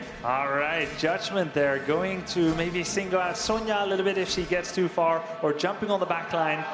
One more pause, as perhaps the issue has not been resolved yet. I do apologize for that. All in all, these gamers do need to be playing in the right conditions for themselves. So having these pauses and making sure that they are in a very, very important match as well, you want everything to be okay. So let's have a little bit of patience here for these guys whilst they get everything sorted.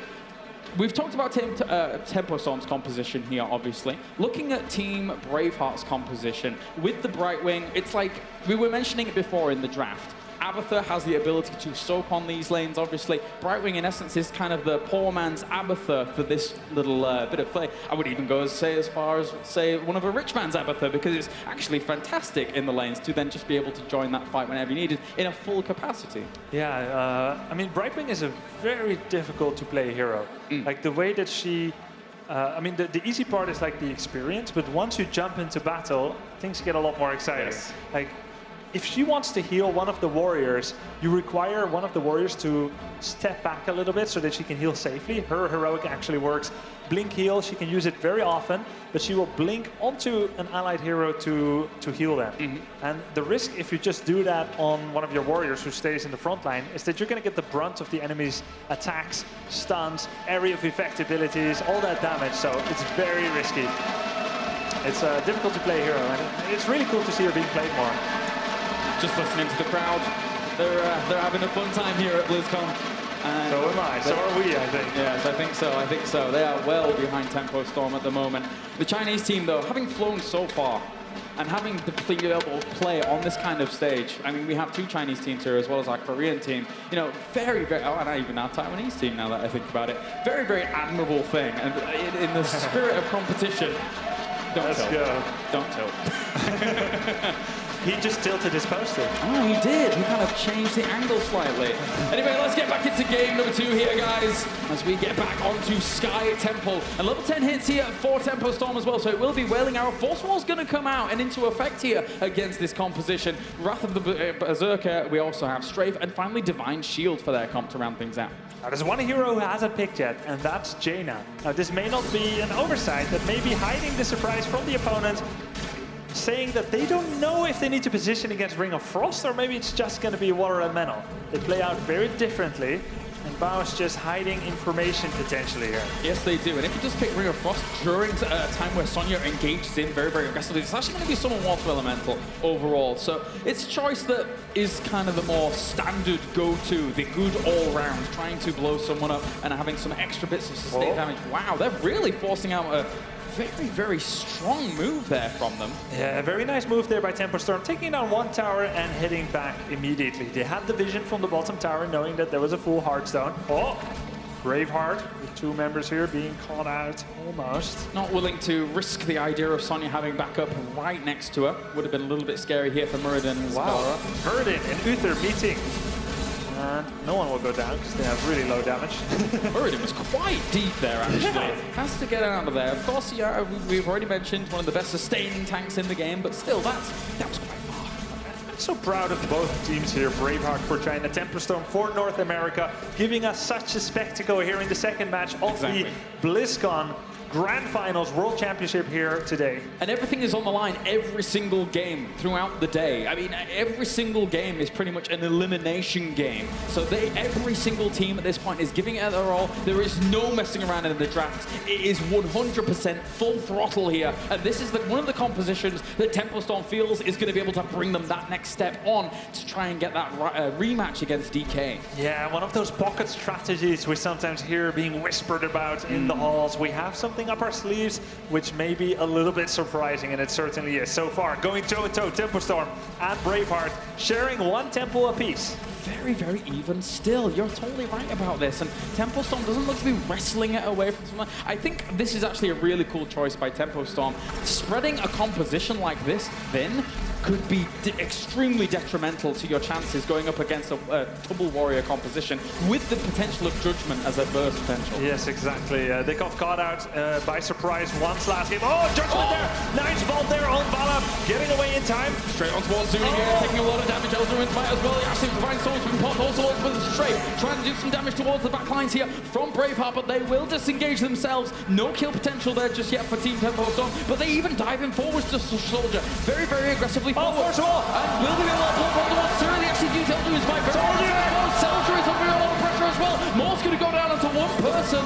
And overall, Dread here is going to be the one to go down overall. That is a 1-for-0 trade here going over to Braveheart. Ah, nicely done by Braveheart, getting most of the shots there from the top temple. They have yielded it as Brightwing actually walked down instead of teleporting, it looked like. Came very slowly. Getting a few more charges there is Sylvanas, but Brightwing will get the bottom. And actually, the final charges will go to Braveheart. That's 5 more charges.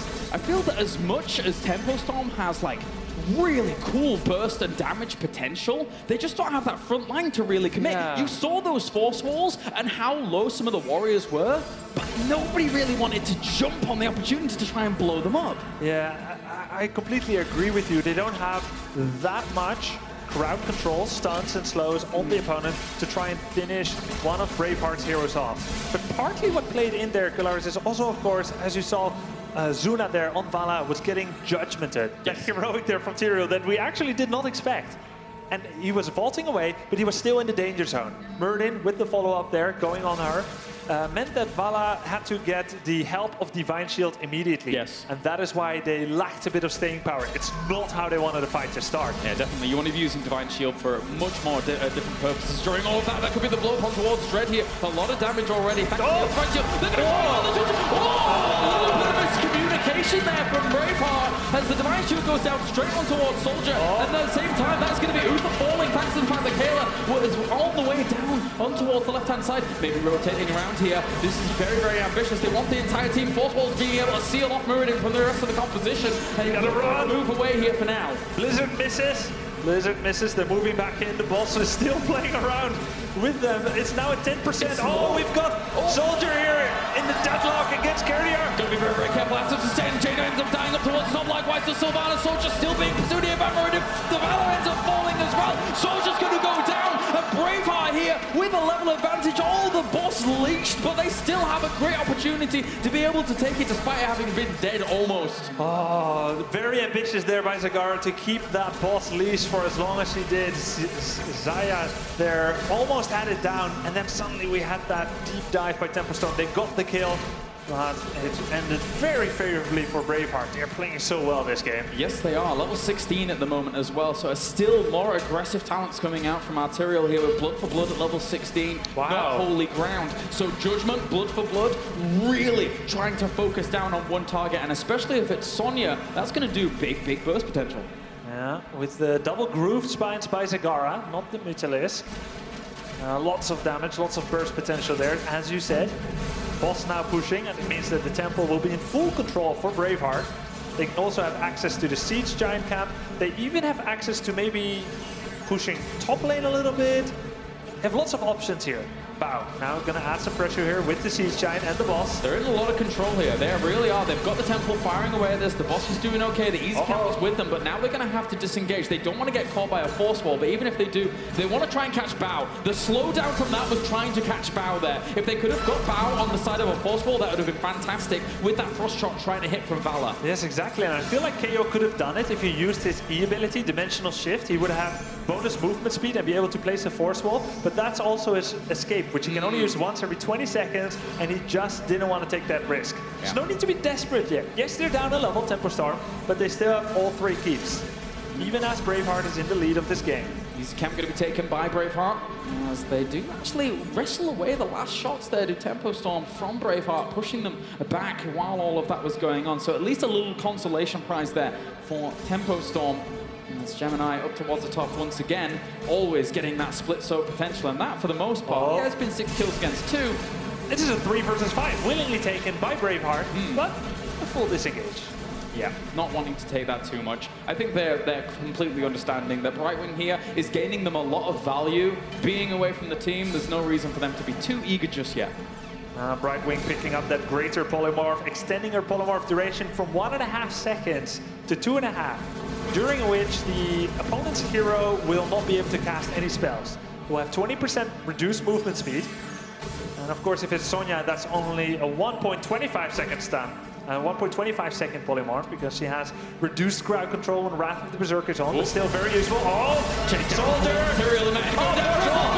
But he does not walk out for the most part. He does get himself away, thankfully, all the way to the rest of the team, though. Azuna was taking quite a lot of damage from that Water Elemental. It does go down, though. That was a good kill off on the Water Elemental, considering.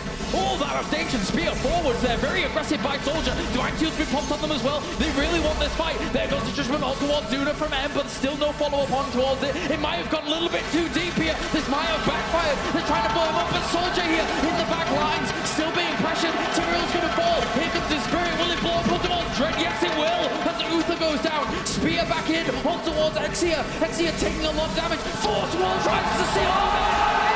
Picks it up. Zagara goes down. Oh, nice force wall there on Kia, showing how powerful. No, no! Zagara goes down. That was a good return kill there from Braveheart to be able to just kind of keep things even 2-for-2 Well trade. played by Bao there. I don't think that KO expected that on the Tassadar. I don't think so. As a Tassadar at level 16, you feel invincible with Dimensional Warp and the prescience, of course. Don't even try to take me down. I'm invincible. Why did you take me down? I don't know. How could you be so aggressive? But there you go. That's how it goes. And now we do have these temples activating. The Soldier just going to seize the top one, but he can't really stick around here for too long. This is risky. Yeah. Bao moving in there. Trap has been set. Murden and Jaina, they're going on Zuna. Vault has been used. Stormbolt hits. Great stuff. We've tried to do a lot of damage. Both of them have popped there for Zuna, but it's not going to be enough to actually keep him alive during all of this. And at the same time here, Kea trying to battle against Soldier as he was up towards that top shrine. And they're just going to back off for now, but a great kill on towards Valor. Oh, this is such an amazing play by Braveheart as they take control of both temples. Lasers are shooting at the keeps. Let's see how far along they exactly are. We even have Tyrael there checking and scouting with Elduin's Might on the Bruiser camp. It's funny, I mean, look at from opening week to BlizzCon week. We've seen the evolution of these teams. We've been watching them scrim back and forth, and you can see, even with Braveheart here, just for 1 week's time, the difference in their play from opening week to now. It's really, really fantastic to see how they've been able to adapt as a team. Yes, exactly. It's wonderful to see how much they have grown. You always have that team during a tournament who is the favorite. You've got the underdog, but you've also got the team who grows as a team, who comes together and shows greater level of play than they have ever done, reaching a moment of pure, just competitive spirit and able to pull through. And they do have level 20 at the moment. They're going to go for this boss very aggressively here at Braveheart. Brightwing is up towards the top, almost in essence luring them away. A Tempo Storm here from the impending boss that is going to be taken very, very easily. Key moments coming up here as they're trying to stop the boss. They see it with the Oracle as well on towards the Tassadar. Tempo Storm really wants to try and get something done, but it's not going to happen. They don't have level 20. They do not want to take that fight, and it will be their boss going over to Braveheart. Now that may get a keep, as I seem to remember the wall was down already with the last boss and the Siege Giant. The keep has how much life? Let's take a look at that. 60%. They're working on it very early. Now, of course, Tassadar can shield the keep, and that will probably save it in this case. Yeah, they're working on it pretty early here as well, but that's a great force warp. Brilliant little move to buy some time. You can see already, though, M very eager to get in there and try and help out this boss, knowing that there's the potential that they could do some big damage here, considering level 20 is still not hit here for Tempo Storm. Braveheart wants to guarantee this keep kill, and that's exactly what they're doing. The question is, are they going to be staying around? So far, they are. Zuna with the strafe to force the disengage. And level 19.9. Braveheart with a keep advantage. They have the potential now to set a trap, but look at that wall. Gemini being revealed, very angry at the wall, throwing bananas. Very annoying. Will position themselves in the middle. Level 20 has been reached. I want to point out that the Brightwing skin is the most terrifying skin in game, as we do have now. Still, Murden just holding off towards the front lines, trying to zone them out from these temples, buying them time to reposition themselves in these next 10 seconds before these come active. Tempo Storm. Can their strategic genius pull through once again, or will Braveheart continue to ride the momentum to a victory here? The equalizer. Miss up towards the snowball there, Sonya, but still locked down by a little bit. There was actually numbing blast coming out from that Jaina to try and lock down even further while all of this is going on as that level 16 talent. So they've got to be very, very careful about moving forwards because there's extra little stuns from Braveheart. Second keep has been taken down by M on Tyrael. And one keep remaining. Yeah, the Braveheart are really playing this out very, very well, but at the same time, Tempo Storm now realizes that they are behind structurally. Need to take control of these levels. That's some good damage coming out towards Tassadar. Likewise, the flank coming out from Bao with that water elemental, trying to go towards Zuna. He's boxed himself out, but at the same time, that's a big, big damage coming down. Oh, the divine shield! Also against the judgment here. Pulling off towards one target from Sonya there at the very pit, but they're still keeping themselves alive. The ball was able to catch a few here, and two other Rudimenters going down very quickly if they're not careful. Uther ends up falling, and now at the same time, Valor goes down as well. Braveheart is playing a brilliant engagement here. Now Uther's going to be coming back. He's still healing Soldier, but there's not enough healing in the world anymore to keep Soldier alive. Arthelon being focused down here, but the real story is 3 heroes have been taken down. Uther will not be coming back once again, and this is a 5 versus 2. Now, except for a miracle, this could be the end of the game. This could be it. This could be it right here. Braveheart looking to push on towards the core. They get themselves another kill. Uther falls once again. Braveheart knows they're in a great position to be able to take this core in game number 2. It's all on Arthelon to be able to stall this out for as long as possible, but they even focus down onto him. That is a full team wipe here for Braveheart. They are happy. Look at this. Oh my God. As they try and make a statement here against Tempo Storm, and that will be the core falling, and that will be 1-1, forcing us on to a game number 3. A huge morale boost for Braveheart here as they equalize the series, and the audience is treated to the equalizer match, the 3rd game decider.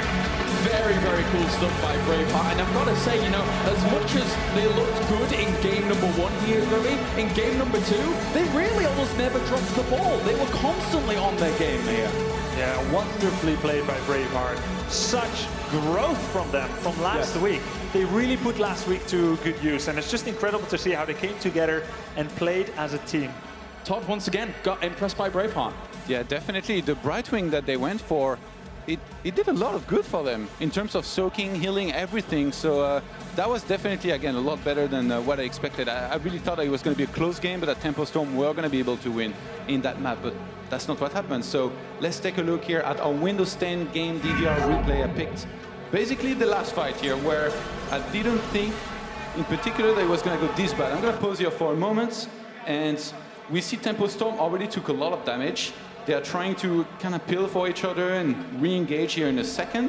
But everybody from Braveheart was always perfectly positioned, that they never really would be in any kind of danger. You see, like, they all set up around that area. Like, the entire backline is going to be pretty well protected from Muradin, always doing a very good job here at the front.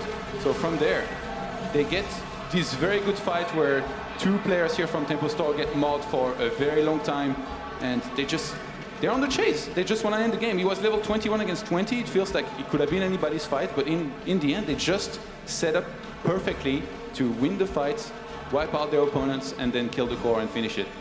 Really cool stuff there by Braveheart overall. Very, very nice to see them being able to equalize up the odds now and pushing us on to a game number 3. Of course, guys, we've heard here from Tempo Storm about their team captain, though. And before we get into game number 3, let's hear from Braveheart, see what they think about theirs.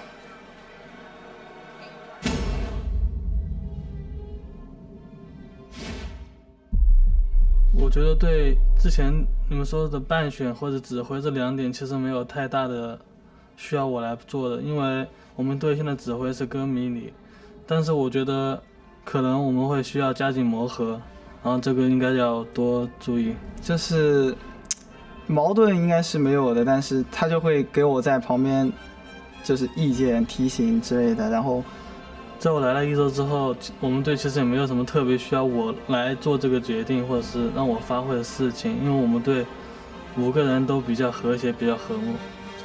在这短短的几天中，我觉得我们队的队长就是给我的感觉就是比较随和，然后比较照顾我们，像个老大哥一样。他对我们的就是赛场外的心态调整肯定是有帮助的，就是帮助我们调节心态和平稳心态。我觉得让我最骄傲的时刻就是来到美国能穿上中国队的队服。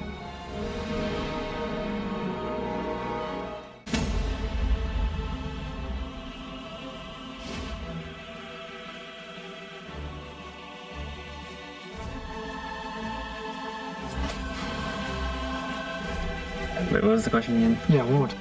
I've come into the gaming house and everyone's nice to me. I haven't really gotten any weird things. I can squat like a beast. That's true. We get along pretty well. I like to cook food. No one else really likes to cook, so I usually just cook food and eat it, and then people will look at me. Welcome back, ladies and gentlemen, to the Heroes of the Storm World Championship, as we're going to be getting into game number 3 here between Tempo Storm and Braveheart. So far, really been back and forth between these two teams, and not even really what I expected coming in. I expected Tempo Storm to come out flying and being able to really hone down and almost steamroll Braveheart, but so far, Todd, they've proved me wrong. Yeah, I think Tempo Storm, they get a good opportunity here, though, with this happening in the second game and being 1-1. To use this as a wake-up call. Position themselves better, you know, Sonya was too far out of the front many times, started engaging before the rest of the team was there. The force walls didn't really come into play for the most part, so just in terms of engaging and everybody, you know, being in position, going to the fights, they didn't do good enough, I think. Yeah. I mean, let's look at it kind of logically. I mean, even from the very word go, Grubby, it was an ambitious draft. Yeah, a draft that lacked a real initiation. I mean, Sonya can initiate and she can like move in with the spear and stun someone for a bit, but there's no follow-up. You could say that 1 stun is pretty nice, 2 stuns is worth 3 times as much, and 3 stuns could guarantee a kill. It was just Sonya there doing most of the stuns. Uther usually can't get too near, so they lacked a little bit of a way to start the fight, which is what we call initiation. Yeah. And if they did start the fight, there was often no follow-up to take down those last inches of Braveheart's heroes' HP. I mean, that's actually a really good point that you bring up. Overall, during that entire game there, Todd, was there even a single fight or a single proper fight that really went Tempo Storm's way, that was on their terms? Because the Divine Shields always looked kind of a bit off, you know, like not exactly where they wanted them to be, etc. No, they never really got a good engagement enough to make the fight count. They were always very far behind in takedowns and never really could turn things their way. So there was a few weird decisions as well. Like I think it was one moment they lost maybe Uther at the bottom, and then they still chose to try and contest the boss that they knew was being taken, and that went south very quickly. They lost a few more heroes, and then behind this they found themselves very far behind. Are there any kind of maps that you're expecting to come along here? I mean, obviously, having seen, what did we see? We saw Infernal Shrines and then Sky Temple. Actually, not 2 maps that are totally common so far in these map pools. What are we really expecting? If you had to kind of give it a guess here, Grubby. So the team that just lost was Tempo Storm, so they get the choice to either choose the battleground or choose first pick. And it's pretty much night and day between different teams. Some people prefer the battleground choice, and some people prefer to have the first hero. And it really depends on their strategy. There's a lot of strategy in these kind of moments. Now, usually the team that is not very comfortable against their opponent, if they feel they are the underdog, they'll be going for a battleground like Haunted Mines, Infernal Shrines, some place where you can get the objective and snowball really hard with it. But if both teams feel comfortable, you see more of a push towards battlegrounds like Cursed Hollow and Sky Temple. Yes. And I think overall, Todd, when we kind of really look at this, you're saying, you know, with the kind of battlegrounds that we could potentially see here, these teams, I mean, all of the teams that we're seeing across the entire time, from opening week to BlizzCon, have really never looked more so even. Let's just ignore the first series that happened for a moment and focus on this one. These teams are looking far more even than we ever expected them to. Absolutely. Over in Europe, Tomb of the Spider Queen is one of the, probably the most popular map for most teams to go into. So we'll see here what we end up playing on. Maybe Haunted Mines. I feel like we should kind of expect the unexpected here, maybe, between these two at this point. We just saw Sonya solo warrior. So that is definitely very unexpected. Anything could happen. Now, Tempo Storm, they can choose Battleground or First Pick. Let's say for a moment, if they didn't care about First Pick, which Battleground should they take? You could do something wild, like if you're willing to bring out some kind of crazy compositions once again, you could go over to Haunted Mines and do something very, very kind of melee heavy, very aggressive, trying to get the Tyrael in there. They've notice how in the first bans, we've always seen them in these past 2 games, banning out Abathur instantaneously. Maybe they would want to go to a map where Abathur isn't really as impactful or something like that. What do you think? So that would leave the option open to maybe go for Dragonshire. Dragonshire is a a very tactical map. In fact, I feel like when you play Heroes of the Storm online with friends or strangers, and you don't have the level of coordination that a team like Tempo Storm would have, Dragonshire is one of the most difficult battlegrounds to play because you've got this constant objective pool at the top and at the bottom, the Moon and the Sunshine, I think they're called. Constantly you have to split your forces. So if you have only one support, it means only one of the 3 lanes can have the support at the same time.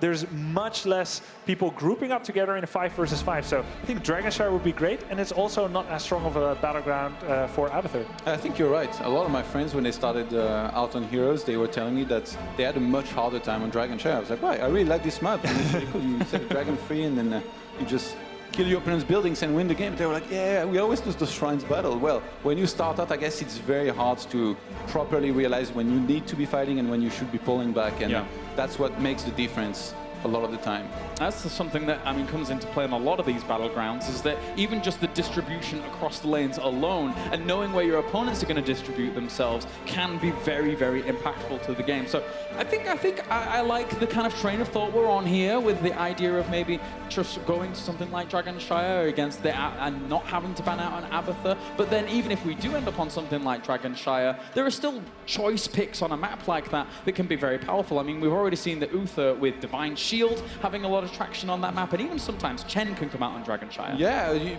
it's funny because when we look at the drafts, a lot of the time we're thinking purely in terms of objectives, fighting for the objectives, or fighting composition. You think and you look a lot at the fighting composition that you're going to have in terms of 5 versus 5 versus your opponents. One thing that's often neglected is the laning phase. Who do you put on what lane and how well are they going to do against who they're going to end up against?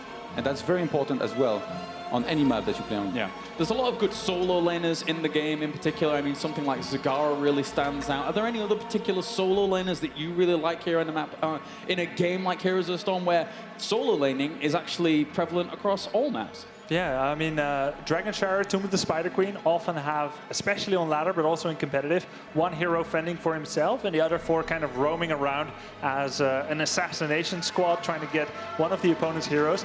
Chen is absolutely amazing by himself if he stays by himself in a 1v1. But if the opponent comes to gank him, he has no escape. So it is a very difficult hero to play correctly, and you need to keep your eyes on the minimap. Have you watched Grovy's stream, Kailas? I thought it was all about a Sergeant Hammer solo on the lane. Solo lane Hammer? I've seen it, I think, on your stream. I just follow the support. I don't care if I'm leaving a lane open. Always alone. The only time I leave my team alone is when the objective is up. Because that means that my team can do a nice 4 versus 5 and I can push the lane by myself. Feels really good, man. Wow. That's all I'm going to say about that. Wow. That's quite the impressive little bit of teamwork there, Grubby. I hope you're passing these messages on to all of your stream viewers. I have a lot of faith in every single Heroes of the Storm player to take care of themselves just fine 4 versus 5 while I get other objectives and do other important things. Whilst you PvE, basically. PvE is a skill too. Yeah, I guess so. I guess so. You have to shoot at the middle minion to damage all of them with Hammer. How much do you play Gazlowe? Do you play Gazlowe at all? What kind of man do you take me for? Cutting down trees, doing what you want? No?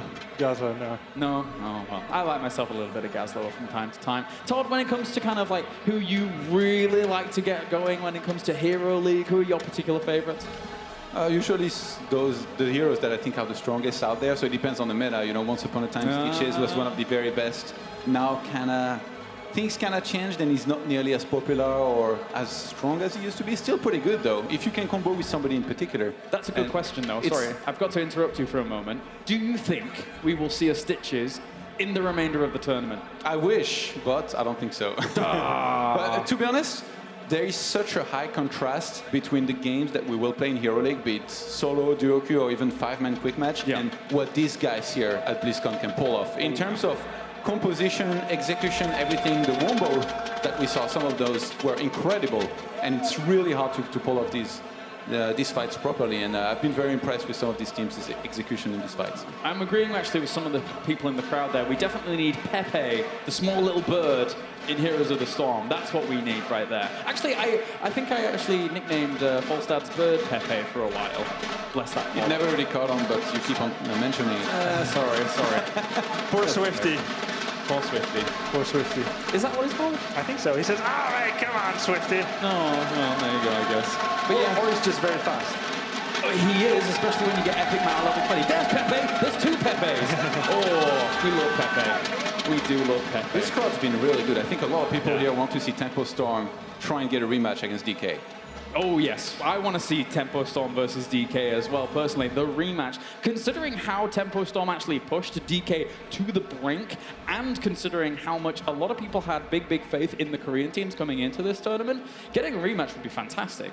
I'm just really happy about this being such a close match because Team DK, I mean, they're waiting for the winner here. Yes. They're waiting to knock someone out. Team DK said in their interview, "We are here to win." They're from Korea. They said, "We are here to win, and everyone else can just have fun." Now, certainly I'm having a lot of fun, but I think they were also talking about the teams. Tempo Storm and Braveheart are playing phenomenal games here, and Tempo Storm very nearly, save for a few mistakes, beat Team DK 2-1 just last week. When Braveheart goes toe-and-toe with them, this could be an absolutely amazing match no matter who advances. Yes, and obviously, you know, a lot of people out there are very familiar here with Tempo Storm, but maybe not as familiar with Braveheart. Let's take a look at them.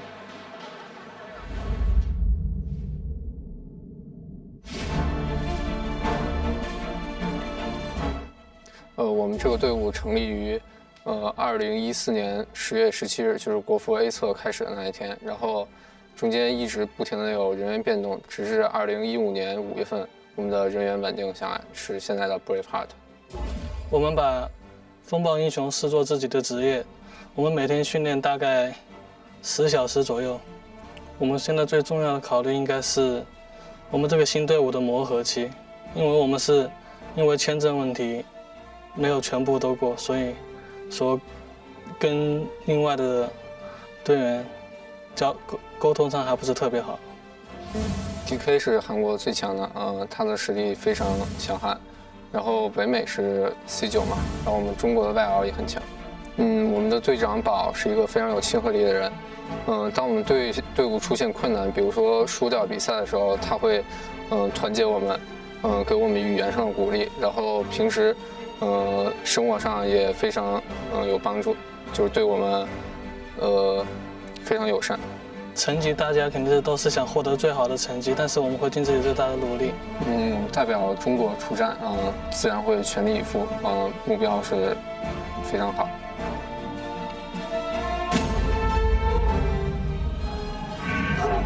Of course, that is Braveheart. And it's interesting overall to see how they actually have gelled with one another, considering they are basically a new team, a newly founded team to come here, try and represent China as strongly as they possibly can. They're some of China's very strongest players.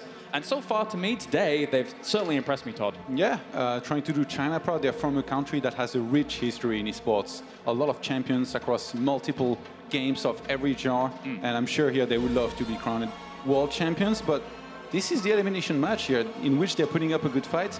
They need to continue, I guess, their momentum going with that last map that they won, and then try and beat DK in their next match. That's something that's a very good point that you bring up. You know, China's heritage in esports.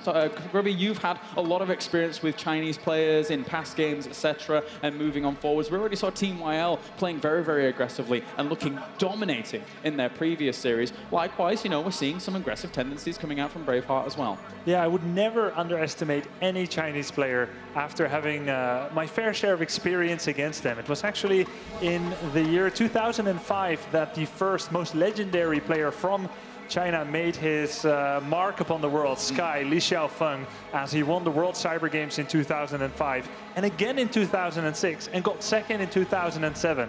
A legend was created, and Sky has from that moment onwards been known as one of the most famous players in the game. Well, it looks like, guys, after everything has been said and done, we are good to get into game number 3 draft. So thank you very much for your patience here as we get into game number 3 between Tempo Storm and Braveheart, and we will be on Dragonshire. So our theorizing, our power plays, it was all for everything, and we did it, Grubby, with bans out on Muradin. But actually the first pick goes to Tempo Storm, so it was Braveheart that picked it. The Dragon Shower pick was correct.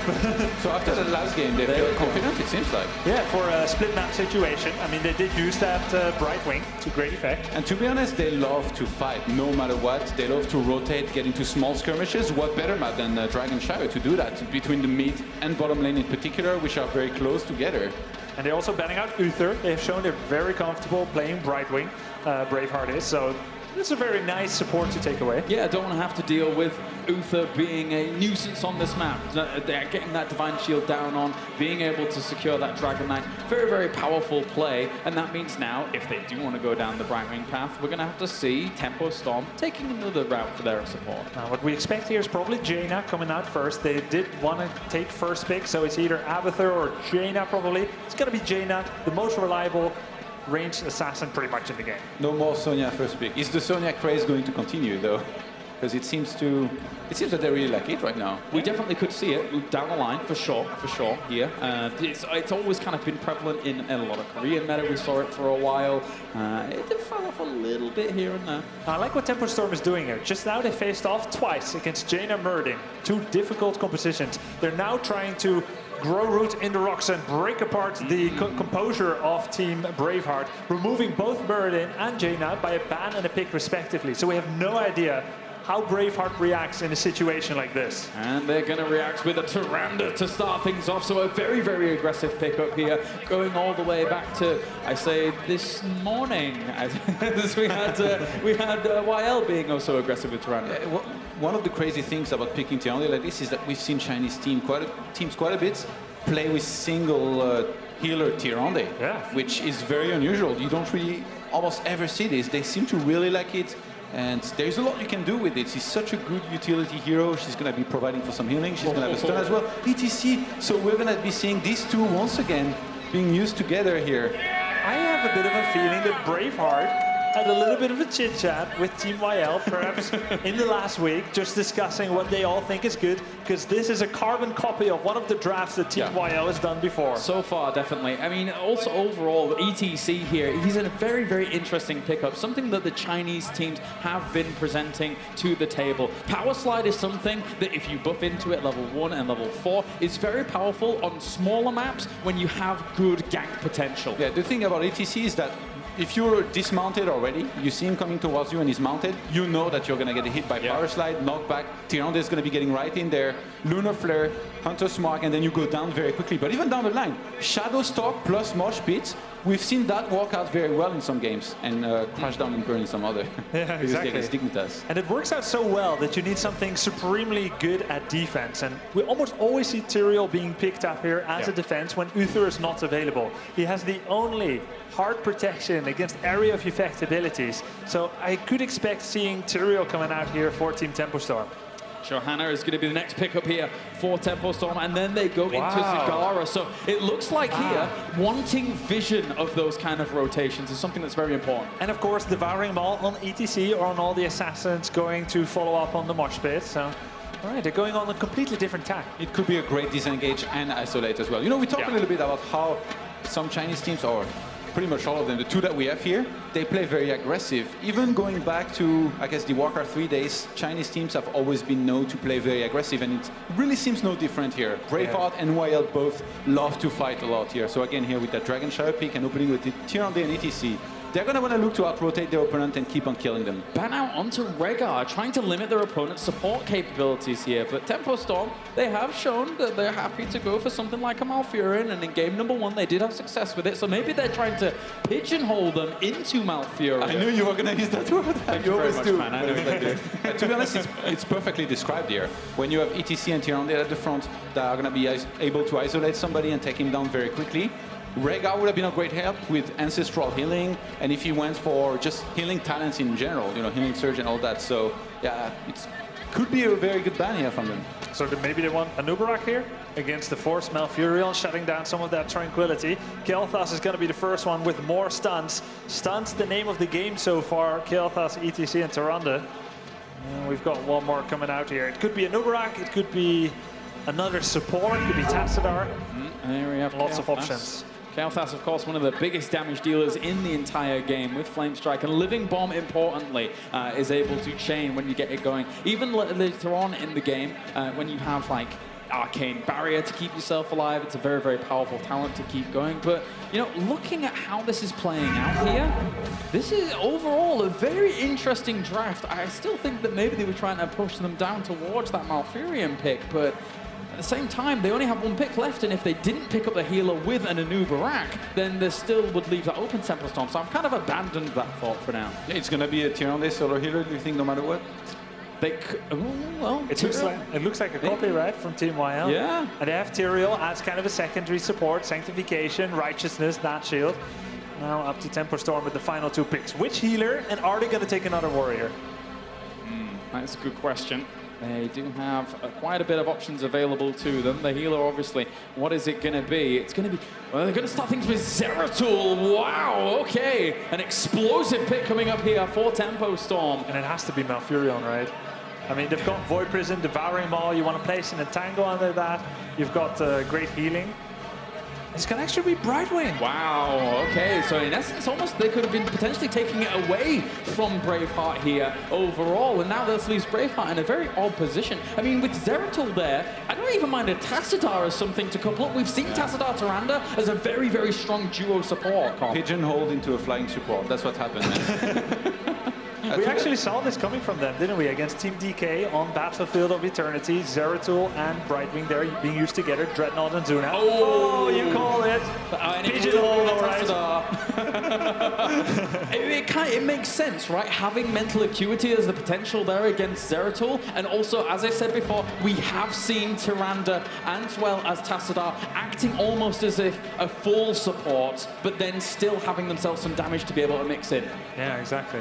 Yeah, Mental Acuity will definitely help greatly here in revealing where Zeratul is. Yes. Which might be Zuna, who's going to have to be careful here because he's going to be walking in a land where there's a lot of mines, even though there is no Zeratul, so to speak. That's a figure of speech. Yeah. All right, well, thank you very much, Todd. We'll be checking within you again later on after game number 3 is concluded. But for now, it's time to get into game number 3 here between Tempo Storm and Braveheart. The winner moves on to the Deciders match as we load up to Dragonshire to figure out who is going to be victorious overall. It is game number 3 to the left-hand side. Tempo Storm with Apollon going to be on Jaina. Dreadnought will be on Brightwing. KO is going to be on Zagara. Soldiers on Johanna. And finally, Zuna is on Zeratul. And then to the right-hand side, we have Team Braveheart with Val going to be starting things off on Kael'thas. Exia will be on Tassadar. Gemini on Tyrande. Kadiar will be on ETC. And finally, M will be rounding things out on Tyrael. And as everyone is taking their respective positions, we're going to see what strategy they have. We have a 3-man going for the top here, possibly converging all in one place, and the Frostbolt will reveal Braveheart's intentions. And on the other side, we have Oracle by Tassadar. By Exia, they're revealing Tempo Storm's ambitions. So no big party in the middle of the map yet as they clash. Zagar there at the top. I'm going to be very keen to see what we actually have coming out for talents. Look at this. We actually have Celestial Attunement level 1 here for Tyrande. So reducing the amount of mana it costs here for her heal means that overall this duo support comp we have going on is a little bit more tailored towards a longer game. Yeah, exactly. This is very, very rare. Very rare pick. Normally see the Hunter's Mark, reduction of cooldown by 60%. Now they're going on KO there. With the Gravity Lance, the Lunar Flare. Oh, that will be first blood going over to Braveheart, but at the same time, a return going down towards Kael'thas. Meg is in a lot of trouble here. Someone's trying to push forward, realizing that the support is coming out from Exia, but they get themselves to Tyrande. That's a 2-for-1 here, going over to Tempo Storm. Showing off the power of Brightwing. There is Dreadnought popping in there, and Zeratul from the shadows, and turning that into a 2 versus 1. Very well done here by Tempo Storm. As much as you kind of get ganked here and there, if you're able to turn it around, get those good rotations going out, it can be all for naught for the opposite side, as they've already taken that little bit of an experience lead, and this is still another aggressive move in here by Braveheart. On towards the Johanna, not the easiest pickup, tries to go for the Lunar Flare, tries to go for a bit more damage, not enough. Here comes Zuna with the response. Here comes extra big damage, Tyrande goes down, and that will be M also falling. Wow, great focus here, Gravity Lance again.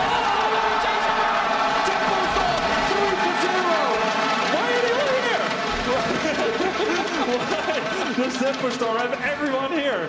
A 5-man versus a 3. Another gank gone wrong there by Braveheart. True foresight, and I think overall you ask the question, why are they there? Because they're anticipating that top lane being very aggressive, because they knew it was a 1v3 situation for a little bit. The foresight from Tempo Storm there was very fantastic. Yeah, very nicely played there by them. Prescience, even though they don't have Tassadar. Exactly, exactly. Well, for now, this will be still Shrine against Shrine. One being controlled by Braveheart towards the bottom, and up towards the top, KO and Tyrael going to be duking off against one another. Tyrael not a bad choice against Zagara in a 1v1 lane, but Zagara, she's the queen of the lanes for the most part. Yeah, he's going to run out of mana very quickly if he wants to go toe-to-toe with her and trade blows. So definitely Zagara has the advantage there, which gives Tempo Storm the advantage that they can roam around as 4 more equally. We see Tyrael being pushed back a little bit already.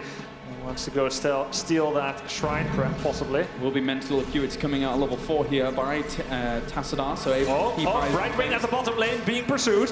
Able to get away. Dreadnought makes his getaway. In mid lane, actually, Cyril actually blinking on towards Tassadar and actually getting themselves a kill. A great pickup here once again by Tempo Storm. They get themselves 6 for 1 at the moment. Undoubtedly baiting out the dimensional shift there on the Tassadar on Exia, and then going with the final, the 11th hour kill there at the gate. Get another takedown. Now, Zagara capping the Dragon Knight. Oh! Just in time there we have Ender on Tyrael taking the top. That was, I mean, overall the level 4 talent coming out from Tyrande, very important to try and stop that, slow that down on a map where it is so crucial to stop that channeling here. Yeah, going with Pierce, making sure that none of the Tempo Storm allies could potentially body block it, as it will pass through any enemy hero. We see Johanna with the triple W build going for the maximum amount of displacement towards the center of that condemnability. Dreadnought there on Brightwing, once again going with this patented unstable anomaly. It does damage when someone pops out of polymorph, and that's really great lane clearing method to do. And then it's an aggressive push on towards Tempo, and that's going to be a Brightwing going down. Good moves there. No, I mean, ETC as a pick, not only does it allow you to get those good stuns, but it also allows you the guaranteed body block almost on the other side, which is instrumental in those kind of kills. Yes, exactly, Kalaris. ETC and Azmoran have some of the biggest, actually they have the biggest collision size in the game, along with a few other heroes, so they can body block really mightily fine. And End here just trying to clean up towards the top. That being said, you know, as much as they got themselves that kill on the Brightwing, they still want to catch up a little bit. It's almost a full level lead here for Tempo Storm. No follow-up there, though, for ETC. A Soldier is going to start running down. And we'll see that Lunar Flare being able to push him away. Siege Giants pushing at the bottom. We have some damage being put on Exia. Didn't shield himself out of that one. Slow and steady at the moment. Aldrin's might goes forwards against Zagara. Now that's the difference. He picked up the deep shift ability, extending his dimensional shift duration by 1.5 seconds. Oh, didn't manage to dodge the Lunar Flare, but he was doomed either way. But that's the difference there for Exia on the Tassadar. That's why he got away this time. Looking for the counter, ETC. Brilliant save there by Braveheart to make sure they're going to get it. Maybe the counter kill on towards Zuna. A lot of damage. Bomb's going to go off. Spar's still in there. And that was quite deep for him considering the positioning of Johanna as well as Jada. And Soldier here under quite a bit of threat as well as the Lunar Flare tries to hit. Soldier jukes out. Very nicely done. He is able to escape, but at the same time, Zuna under some threat, and he will keep himself alive. Ah, what an exciting game here as Tyrael and Zagara continue to vie for the presence on that top shrine. Zagara there pushing out Tyrael once again. And the lasers turn blue again. Tyrael not having the easiest time in that top lane for sure, but there isn't many more members here of Braveheart that can really rival Zagara in that lane. So it guarantees you when you've got a 1-for-1, it looks like to be getting the channel. There goes the Phoenix. The Phoenix doesn't get it in time. The Phoenix doesn't deny. And that is a Dragon Knight going over at level 10 here. They're looking for some structural damage. Void Breeze is being used there to keep Tassadar to stop him from denying that Dragon Knight. Shadowstalk and Phoenix were even used to try and secure the cancellation on it. And really, the Dragon Knight at this level isn't worth all too much here. He does need to be defended by more than one hero, which gives you sway in another lane, and that's really what they're looking for here. This top lane was taking out by Zagara previously, but we have a 3 Tempo Storm stack at the bottom, trying to take down some towers. Zuna respecting Eldrarune's might up towards the top, doesn't want to stick around there for too long, just in case Tyrael had backup rotating around from him. Level 10's in, we have Bless Shield, Blink Heal more, we have Void Prism as well as Water Elemental on the side of Tempo. Bottom lane, ETC, power slides past. Okay, and then on the other side here for Braveheart, they actually went with top lane. And still trying to keep himself alive. They actually went with Archon here on Tassadar. Along with Moshpit, Sanctifications, Shadowstalk, and Phoenix. So the Archon is a cool choice here for them. Very interesting, especially against a warrior in Johanna that doesn't necessarily have an escape at the front. Yes, exactly. Johanna's escape is not positional, but it's the fact that she doesn't get consumed by crowd control abilities. And Force Wall is the only one that affects her really well. Actually, Zombie Wall, Force Wall are some of the best ways to lock down a Johanna. So there was a potential, which shows that Exia really wants Archon. Not just a little bit, but a lot. Oh yes, they want some big damage to be coming out from here. It's not the most amazing, again, with tweaks having happened in the last patch, but it still adds on that extra push power. And also, it adds on extra shield potential as well, as we're going to see Johanna here taking a lot of damage. Blast Shield goes out to try and slow all of this down, with the Iron Skin being popped as well. Brybin coming in for the assist. There's the Prism going down, with the Moore actually being able to catch one. And at the same time here, the shift out here from Tassadar. The Tyranda's going to fall here to Zuna. He was on the pursuit at the back all the while along. As they're trying to do the damage, the Moshpit has been able to knock 2 of them down. Dreaded a lot of problems, but Tassadar went down during all of this too. And now at the same time, ETC shot at the fall. It's 4 for London for Tempo Storm. Dread managing to get away from the Moshpit using his Blink Heal. Very smart positioning there. A wonderful 1-2 punch combination by Tempo Storm as they use first the Zagara's Devouring Maw into a Void Prison to section off 2 heroes, then another 2, and completely disassembling Braveheart. Crowd behind Tempo Storm at the moment. 1-4 falls down towards the bottom. Zuna looking for more blood, going over towards M, up towards the top. Can't really do too much against that. Even the Eldrarune Smite, very aggressive forwards. There's nobody extra coming to help. As it will be the Brightwing actually coming along for Zuna. In fact, that's the Polymorph. That could be the kill. Check it out. The kill towards Tyrael. Good moves here by Tempo Storm once again. 12 against 5 kills. Excellent mana management by Zuna, waiting for exactly the right moment to use a Singularity Spike and Blink, managing to get the takedown on Tyrael, despite Shadowstalk being used there by Tyrande on Gemini. Still, Tarkam going to push on for a little while. They keep seeing these owls being sent towards the top to just have as much vision as possible across the most lanes positions as they possibly can, trying to get a read as to where Tempo Storm is moving at the moment. But right now, they are very much so in the driving seat in this game. ETC picking up the Face Melt, 80% slow, which disintegrates over time after using his W ability, Face Melt. Gonna provide some more crowd control. Brightwing realizing she isn't a bit of threat, despite the fact that she was up there and can teleport away. There are still 4 bodies up there of Braveheart that would pose quite a threat if there was a chain stun to come along. Look at this Zuna waiting on the wings. If they go for an ETC kill here, that's very ambitious. Yes. Yes, it is, especially considering the proximity of the other heroes of Braveheart. We've seen Tempo Storm do this before, pressuring towers. They are not a passive team when it comes to rotational strategies. Gemini with the Sentinel, saving himself potentially from disaster. That's a catch on towards Zuna. He's going to get pulled up there. Very, very far forwards. That is a death over towards Zuna. Not a second of hesitation by Braveheart, but maybe it if looks they can like stall this. Oh, it's already used. Sentinel's used. No one else is near, and we see continuing to occupy the top. That's another Dragon Knight going over towards Tempo Storm here. As much as Zuna does fall, but they still want to keep it back just for a moment. Bring Zuna back into the game. Allow for a strong 40 seconds of this Dragon Knight as opposed to a weak potential 20, and then getting a lot of damage onto you. Very well said, Kalaris. There's no need to just rush for the enemy's forward with that Dragon Knight. You want to have all your heroes in attendance. Dragon Knight is a decent hero in combat, but he's particularly good against siege targets. Now, that's starting to happen. Especially with potential of level 16 hitting as well. They could really sync this up nicely. Level 16 talents are about to come in. And we will see this Dragon Knight push a little bit further forwards. Exia quite far. towards this location. Thankfully, his shields will soak up quite a lot of that. 25 seconds of Dragon Knight left. We see Carrier coming forward there on the ETC. Is Brightwing going to join the club? I don't think so just yet. Still soaking some experience up towards the top here. Slowing things down, playing out, feeling out where Braveheart are about to move. Are they going to be able to push anyone away? They're just trying to do as much damage towards the 4, but Arthalon doesn't want to go too much further forward. They were just prioritizing experience. Oh yeah, exactly. That's what Tempo Storm is doing here. They're not going for the hardcore 16 versus 15 talented Vantage fight.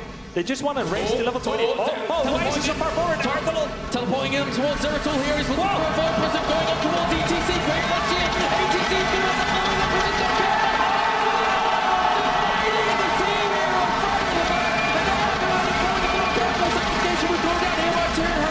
keep himself alive, also chasing on towards KO at the back, not able to get themselves the kill. Level 16 towers came in during all this. Jaina goes down, and Exia trying to slow down Zeratul as much as possible. Dimensional shifts away, still looking for Zuna on the pursuit, trying to take Polymorph. Will Zuna be able to get away? I think he will. Yes, he will. He gets away. The clutch plays by Dreadnought there. Brightwing trying to keep everyone alive, just not managing to save Jaina, but such a wonderful job on Zuna, on Zagara, and it is actually a 1-for-1, which just blows my mind considering the epic plays we saw from both sides. That was ridiculous. What a fight that goes down, and overall, still, yeah, just the 1-for-1, with even the potential of Zuna actually falling there. That was crazy. They were very far in. Had that fight happened anywhere else, Tempo Storm would have aced it, but they were behind an enemy fort. It was a very ambitious play that worked out okay for both teams. Not too bad, huh? For now, that's it. Trying to steal the easy camp here. Oh, it's a 5-man team by Braveheart. Full mana, full life. Zuna is just half mana. Difficult for them to try and wrestle that away from them, for sure. Yeah. Despite having a little bit of a stat advantage in the levels, Brightwing still up towards the top, getting that push going really, really hard with just a few little extra minions that they've got consolidated along with it. Now you see Zuna's playing a lot safer now. He's staying just inside the range of the experience of the bottom lane. Just inside, but not as far forward as he was before. Now, there we go. They see an initiation, they see a chance. That was a great gravity lapse actually to try and catch him. Stasis has gone down, so the sanctification was there, but it was wasted during all of that Void Prism potential. Elrune's might forward here. M trying to get on towards Zuna. Zuna's in a lot of trouble here at the moment. Blinks away. Has still a bomb on him. Drake trying to keep him healed up. Separates off, making sure those bombs are not going to go off on one another. Exia coming in from a flank here. This is ambitious. Still using the dimensional shift as aggressively there for a moment to get back to the rest of his team. I mean, he was always going to be safe. He just tried to slow them down, right? Trying to maybe force an engagement as they still were pretty healthy, and they knew Dread on the Brightwing was pretty low. Such impressive play by Braveheart during all of this series, and they're still going toe-to-toe with one of the very best teams here in Tempo Storm. As Tempo Storm looking to rotate on up towards the top there to get themselves that shrine, but they at least now have gained themselves a huge chunk of experience back with Braveheart in that fort going down towards the bottom. Getting that forward now. Completely agree with Twitterverser, Matt Burry, Alan Holt first. Amazing games here so far, coming out from both teams. Level 18.5 by both teams. It is such a close game. Equal forts, perhaps the closest game between these two teams yet. And how fitting for a third place decider. Oh, yeah. The loser is eliminated from BlizzCon, but the winner will face Team DK in a chance to make top 4 of BlizzCon and keep going. And these Sentinels keep hitting pretty hard from all the way across the map. Arthalon taking quite a bit of damage there. And Brightwing isn't exactly the burstiest of healers either. So the more and more chip damage that goes on here from Braveheart, the more annoying it is going to be for Tempo Storm to ever find themselves the ideal fight when they're actually wanting to go in at full health. A little bit of damage again there on Johanna. She has a lot of regeneration, so that's going to be fine. Yep, she's not the one that you really want to hit with the owls. You want to hit other people, but, well, admittedly, with PSA, you can hit as many as you like. All right, 19.3 versus 19.3. It becomes a very tactical game. You can see both teams are hesitant to engage here, as it is so risky. One hero death, and the other team will clinch level 20 before you. There's a lot riding on this match. And now Tessera will get the warning that Tempo Storm is closing in on him. Ooh. Will use that dimensional shift to fly away. Backing on out there, obviously, and still Braveheart trying to control the middle section of the map now whilst having that bottom shrine, knowing that if any rotations come down, they can just back off towards that shrine or back off towards these bases. Tempo Storm. That's a great grab as a laptop towards Zuna. Something's not going to also push on forwards to try and blow him up. He blinks away. Dread taking some damage as well. Very, very low. That polymorph unit. Who is it? Oh! Opens up to try and save him. So important. Down towards the one. Soldier taking a lot of damage on the board's head. Brightwing's going to end up falling. Braveheart at the moment.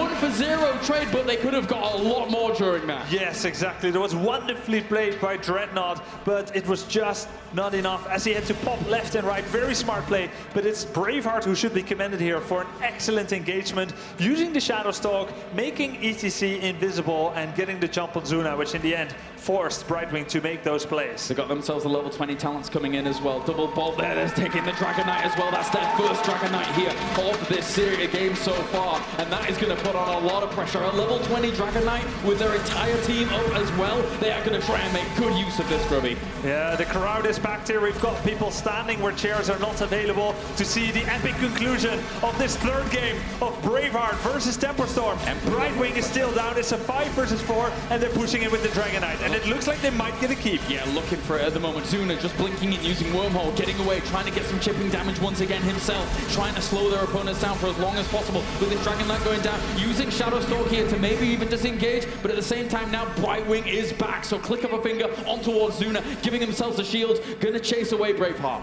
Well played there by Tempo Storm, successfully defending their keep. And now we've got very small objectives, very low value objectives actually, Siege Giants, nonetheless often providing a lure like that of a Siren. It's a dangerous place to fight over, very cramped quarters. You can see both teams are not very eager to steal the opponents under the conditions that have been presented to them. And also now we see Rewind coming in for something like Brightwing. It's very, very important to have that available to you, especially against a team with an ETC and a Mosh Pit. Wow. Gives good freedom here to polymorph, and then if you feel the need to actually deny a Mosh Pit going down, then Rewind polymorph. So it's a bit of extra strong control here from Tempo Storm against this kind of composition. Yeah, exactly. I see Johanna there going with the Indestructible, giving her a second life for a few seconds if she takes lethal damage. And Twilight Archon as well picked up here by the Turret. Whoa, that's a lot of damage coming out from that Sentinel there for a moment. Everything lined up as there was a bit of knockback going on. At the same time, Lexia taking a lot of damage to Zuna there, blinking in and getting his full rotation off on him. But Braveheart are putting on the pressure so well in this game. Yeah, they've got 4 Siege Giants, and we're lacking long-range poke damage by Tempo Storm there. That's pretty much Zeratul, actually. KO, he can throw a few spells. Only 1 Baleen reaches. 4 Giants pushing still. Zeratul once again, a lot of damage. Soldiers in the thick of things at the moment. Deep. He is very, very deep. They could get the kill on him. That's Indestructible popping with the Maw being thrown down in desperation to make sure there wasn't going to be any follow-up. And at the same time now they've backed off. Looks like Storm Shield's able to soak all the damage there. Okay, some Ice Block at the same time. Brightwing ends up blowing up during all of this with the Holy Cloud being able to pin him in. There is the Void Prison here trying to slow them down, but they've already got 2 for 0 at the moment. Zuna is scrambling. He is on the way out. Almost catches him on the way back there. As Gemini trying to keep himself alive. Johanna looking for the lockdown. Even that defensive Luna Mosh Pit being able to seal in Zagara. And Zagara's going to end up falling. It's a 3 for 0 here from Braveheart. And now it's up to Soldier and Zuna on Zeratul and on Johanna there to try and defend, but that is so difficult. We've got all heroes alive. Braveheart is doing what seemed unexpected. They seem to be doing China proud. They're going on the core here. Going down on towards the core here. Team Tempo Storm are going to have to scramble back here to try and stall something out. 5 against 2. Can they do it? 18 seconds left on Brightwing, putting on pressure against Talar, but I don't think it's going to be enough at all. Braveheart here are just rampaging on towards this core. They are going to be able to take it, and they move on to the deciders match. What a win for China to keep themselves alive here at the World Championship. Unbelievable play by Braveheart, doing what was considered impossible, taking down the longtime favorite from North American region, Tempo Storm, and giving themselves a chance still to win BlizzCon 2015. A brilliant set of games from them overall. What a showing from them to actually take out Tempo Storm here. And that shows the level of play that we actually have here at the World Championship. To see Tempo Storm of all teams going out in last place in this group with the top 8 here at the World Championship, it's quite the spectacle. Todd, game number 3, Braveheart once again yet to just keep impressing. Absolutely. You know, already in the draft we talked about how it was going to be really difficult for Zeratul to deal with this Tyrande and Tassadar composition against him, you know, with all the detection that they provide and being able to zone him out. But there was a few instances in which he got caught, you know, at the bottom, ETC walked in, mounted up against a dismounted Zeratul, caught him. That was a snipe. And then later on, they meet in the middle of the map again. Zeratul gets caught. In the end, he escapes, but his support had to sacrifice himself in order to save Zeratul. And then comes the end of the game here. Let's check out our Windows 10 game DVR replay, and I'll show you that one moment where I think it all went south. So I'm going to put it right there. You can see Zuna just right there getting caught completely off guard. He didn't expect, I guess he was going to get stunned there, or he was in any danger. So he's going to be trying to make it out of there. And he barely makes it. Bomb is used on him, but what this causes is that basically Soldier on the Johanna thought that Zeratul was in so much danger that he had to engage. So what he did is he ran from here to here, found himself in the middle of all of these heroes here, and he took so much damage that really put Tempo Storm in trouble. Behind this Soldier, he tries to pull back. Maul was used very nicely, but already the momentum was really in Braveheart's favor. So behind this, they're going to be able to chase, and as soon as Jaina gets caught, she has to use Ice Block. Brightwing falls quickly behind this. Jaina dies. The VP is not impactful enough here to really change this fight here, and then Zuna gets chased down. Braveheart win the fight and the game with it at the most important moment, the crucial moment here. Yeah, I think overall during that game as well, I've got to commend Bao on Braveheart for actually being able to catch Zuna so many times with gravity laps. It was almost the thorn in Zuna's side for a lot of times when those kinds of engagements were going on. Yeah, I think that was the key play here. Bao there on the Kael'thas. He also Bolt of the Storm in, and he catch Arthalon there on the Jaina. And the thing is, like, Arthalon and Zagara, like the Jaina and the Zagara, they were there, try and follow up on the Devouring Maul, which caught 2 people, but there was a Frostbolt that passed through the Devouring Maul before it came up. Yeah. And it just shows to me, more than anything, like, that is kind of like symbolic of, like, they don't have the feeling, you know? When you're playing like this, you're not thinking, and a 1, and a 2, and a 3, Devouring Maul is out. It's like, it's 100% feeling. Yeah. So, like, just showing that he missed that one, he probably also didn't have cooldown on Blizzard and Cone of Cold. It just showed there was something like, it wasn't gelling anymore. And even as they were losing that team coordination a little bit, Braveheart was gaining more and more. Bao with the Kael'thas, Bolt of the Storm in, using Gravity Laps on Jaina, who already used her Bolt of the Storm before. Yeah. And that, again, was what made Dreadnought have to sacrifice himself. I think what it boils down to a lot here, in that last fight, is that Zuna got caught previously in the game, and this time around, he got caught one more time, but he was going to be able to make it out. So if you look at his 10 points, he's like, I was fine, where did you guys going? Yeah, why are you so deep, right? Yeah, but his team was probably like, oh God, here we go again. He's getting caught, we need to help him. So Soldier moves in, takes a lot of damage, and it really puts them in the bad spot from there here, Tempo Storm. They're trying to disengage, but then once Jaina dies, usually it's the beginning of the end. This late in the game with a 50 seconds timer, you can't really do much. And also still, we had 2 Siege Giants available for both. Yep. You actually had Tempo Storm taking the Bruisers, yielding their own Siege Giants, while we actually had Braveheart take their own Siege Giants and then the one from Tempo Storm. And I thought they were really going to trade that one first and then go later to the Bruiser camp, but with Team Braveheart getting both, they were, with that aggression that Chinese teams show and that Braveheart has been showing, they were able to put a lot of pressure. 2 Siege Giants, not as much of a problem as 4. Also with Tyrael's protection, the shields constantly, and not enough poke damage for Tempo Storm.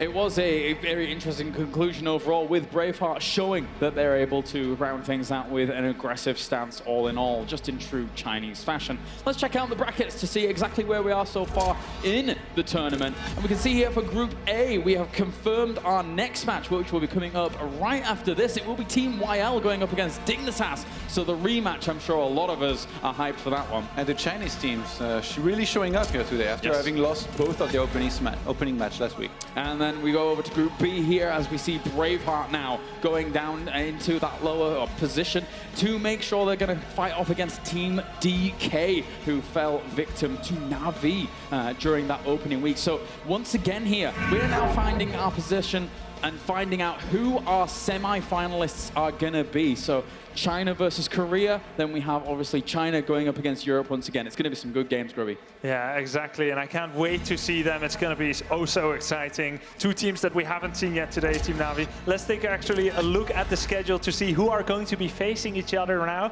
Team YL versus Team Dignitas. That's going to be the first match that we're going to see following the break a little bit later. And then Braveheart versus Team DK is going to follow that one up to close out the day of these fantastic matches today here at BlizzCon. Yeah, definitely. What a great start to the day. Not only two fantastic series, but definitely two more awesome ones to come because everything is on the line. Don't forget to check out BlizzCon.com for all the information, not only about Heroes of the Storm here, but also about all the other fantastic tournaments that are going on through the next 2 days. But for now, let's head over to Anna with the winners as we find out exactly what they think about their moving on to the next game. Thank you, Kilaris. Guys, what an entertaining and close match. That was so fun to watch. Thank you, Bao. And we do have a few questions. Now, the commentators have been surmising that we're seeing a different team now than we did a week ago with Braveheart because you have been practicing together now 1 week more of your very short time practicing together. So my question is this a different team than it was a week ago, or are we still seeing the same strength you always had? 他问今天的表现比1周之前有了非常大的这样一个变化，然后作为一个BIHA的队长来讲呢，你觉得你们的队伍是否就是做出了非常多的改变，相比1周之前？因为一周之前的第一场比赛，其实我们打得比较仓促，因为 EDG 是打完国内的比赛才过来，所以我们根本没有磨合。但是我们这一周经常训练，所以打得会比上次好很多。Okay, 1 week ago it was the rush game, so we have to spend lots of time to work together to practice. So since we got there, so there is a 1 week for us to work together. We have more teamwork, team play. So that's make the BIHA that you say today. Yeah. And it was very awesome to watch. Now next, you will go on to face Team DK. Do you feel confident against Team DK? 下一场你们将会和 DK 来自韩国的这支战队进行比赛，你会紧张吗？或者说你有信心战胜他们吗？不会紧张，但是信心的话肯定是大家都想赢，所以说都是尽全力而战。对。Of course we are nervous, but we are very confident that we will beat DK. Well, that's good. And one more thing, our audience knows teams like Tempo Storm and North American teams a little bit better. And of course, Braveheart is brand new. It's a new team made up of 2 Chinese teams. Do you have any words to our fans so they can get to know you better? Anything you'd like to say to our audience at BlizzCon? Okay. 我们知道BIHA的战队是一支由2个队伍的队员组成的这样一支战队，所以说对北美的观众来讲是一支全新的 team。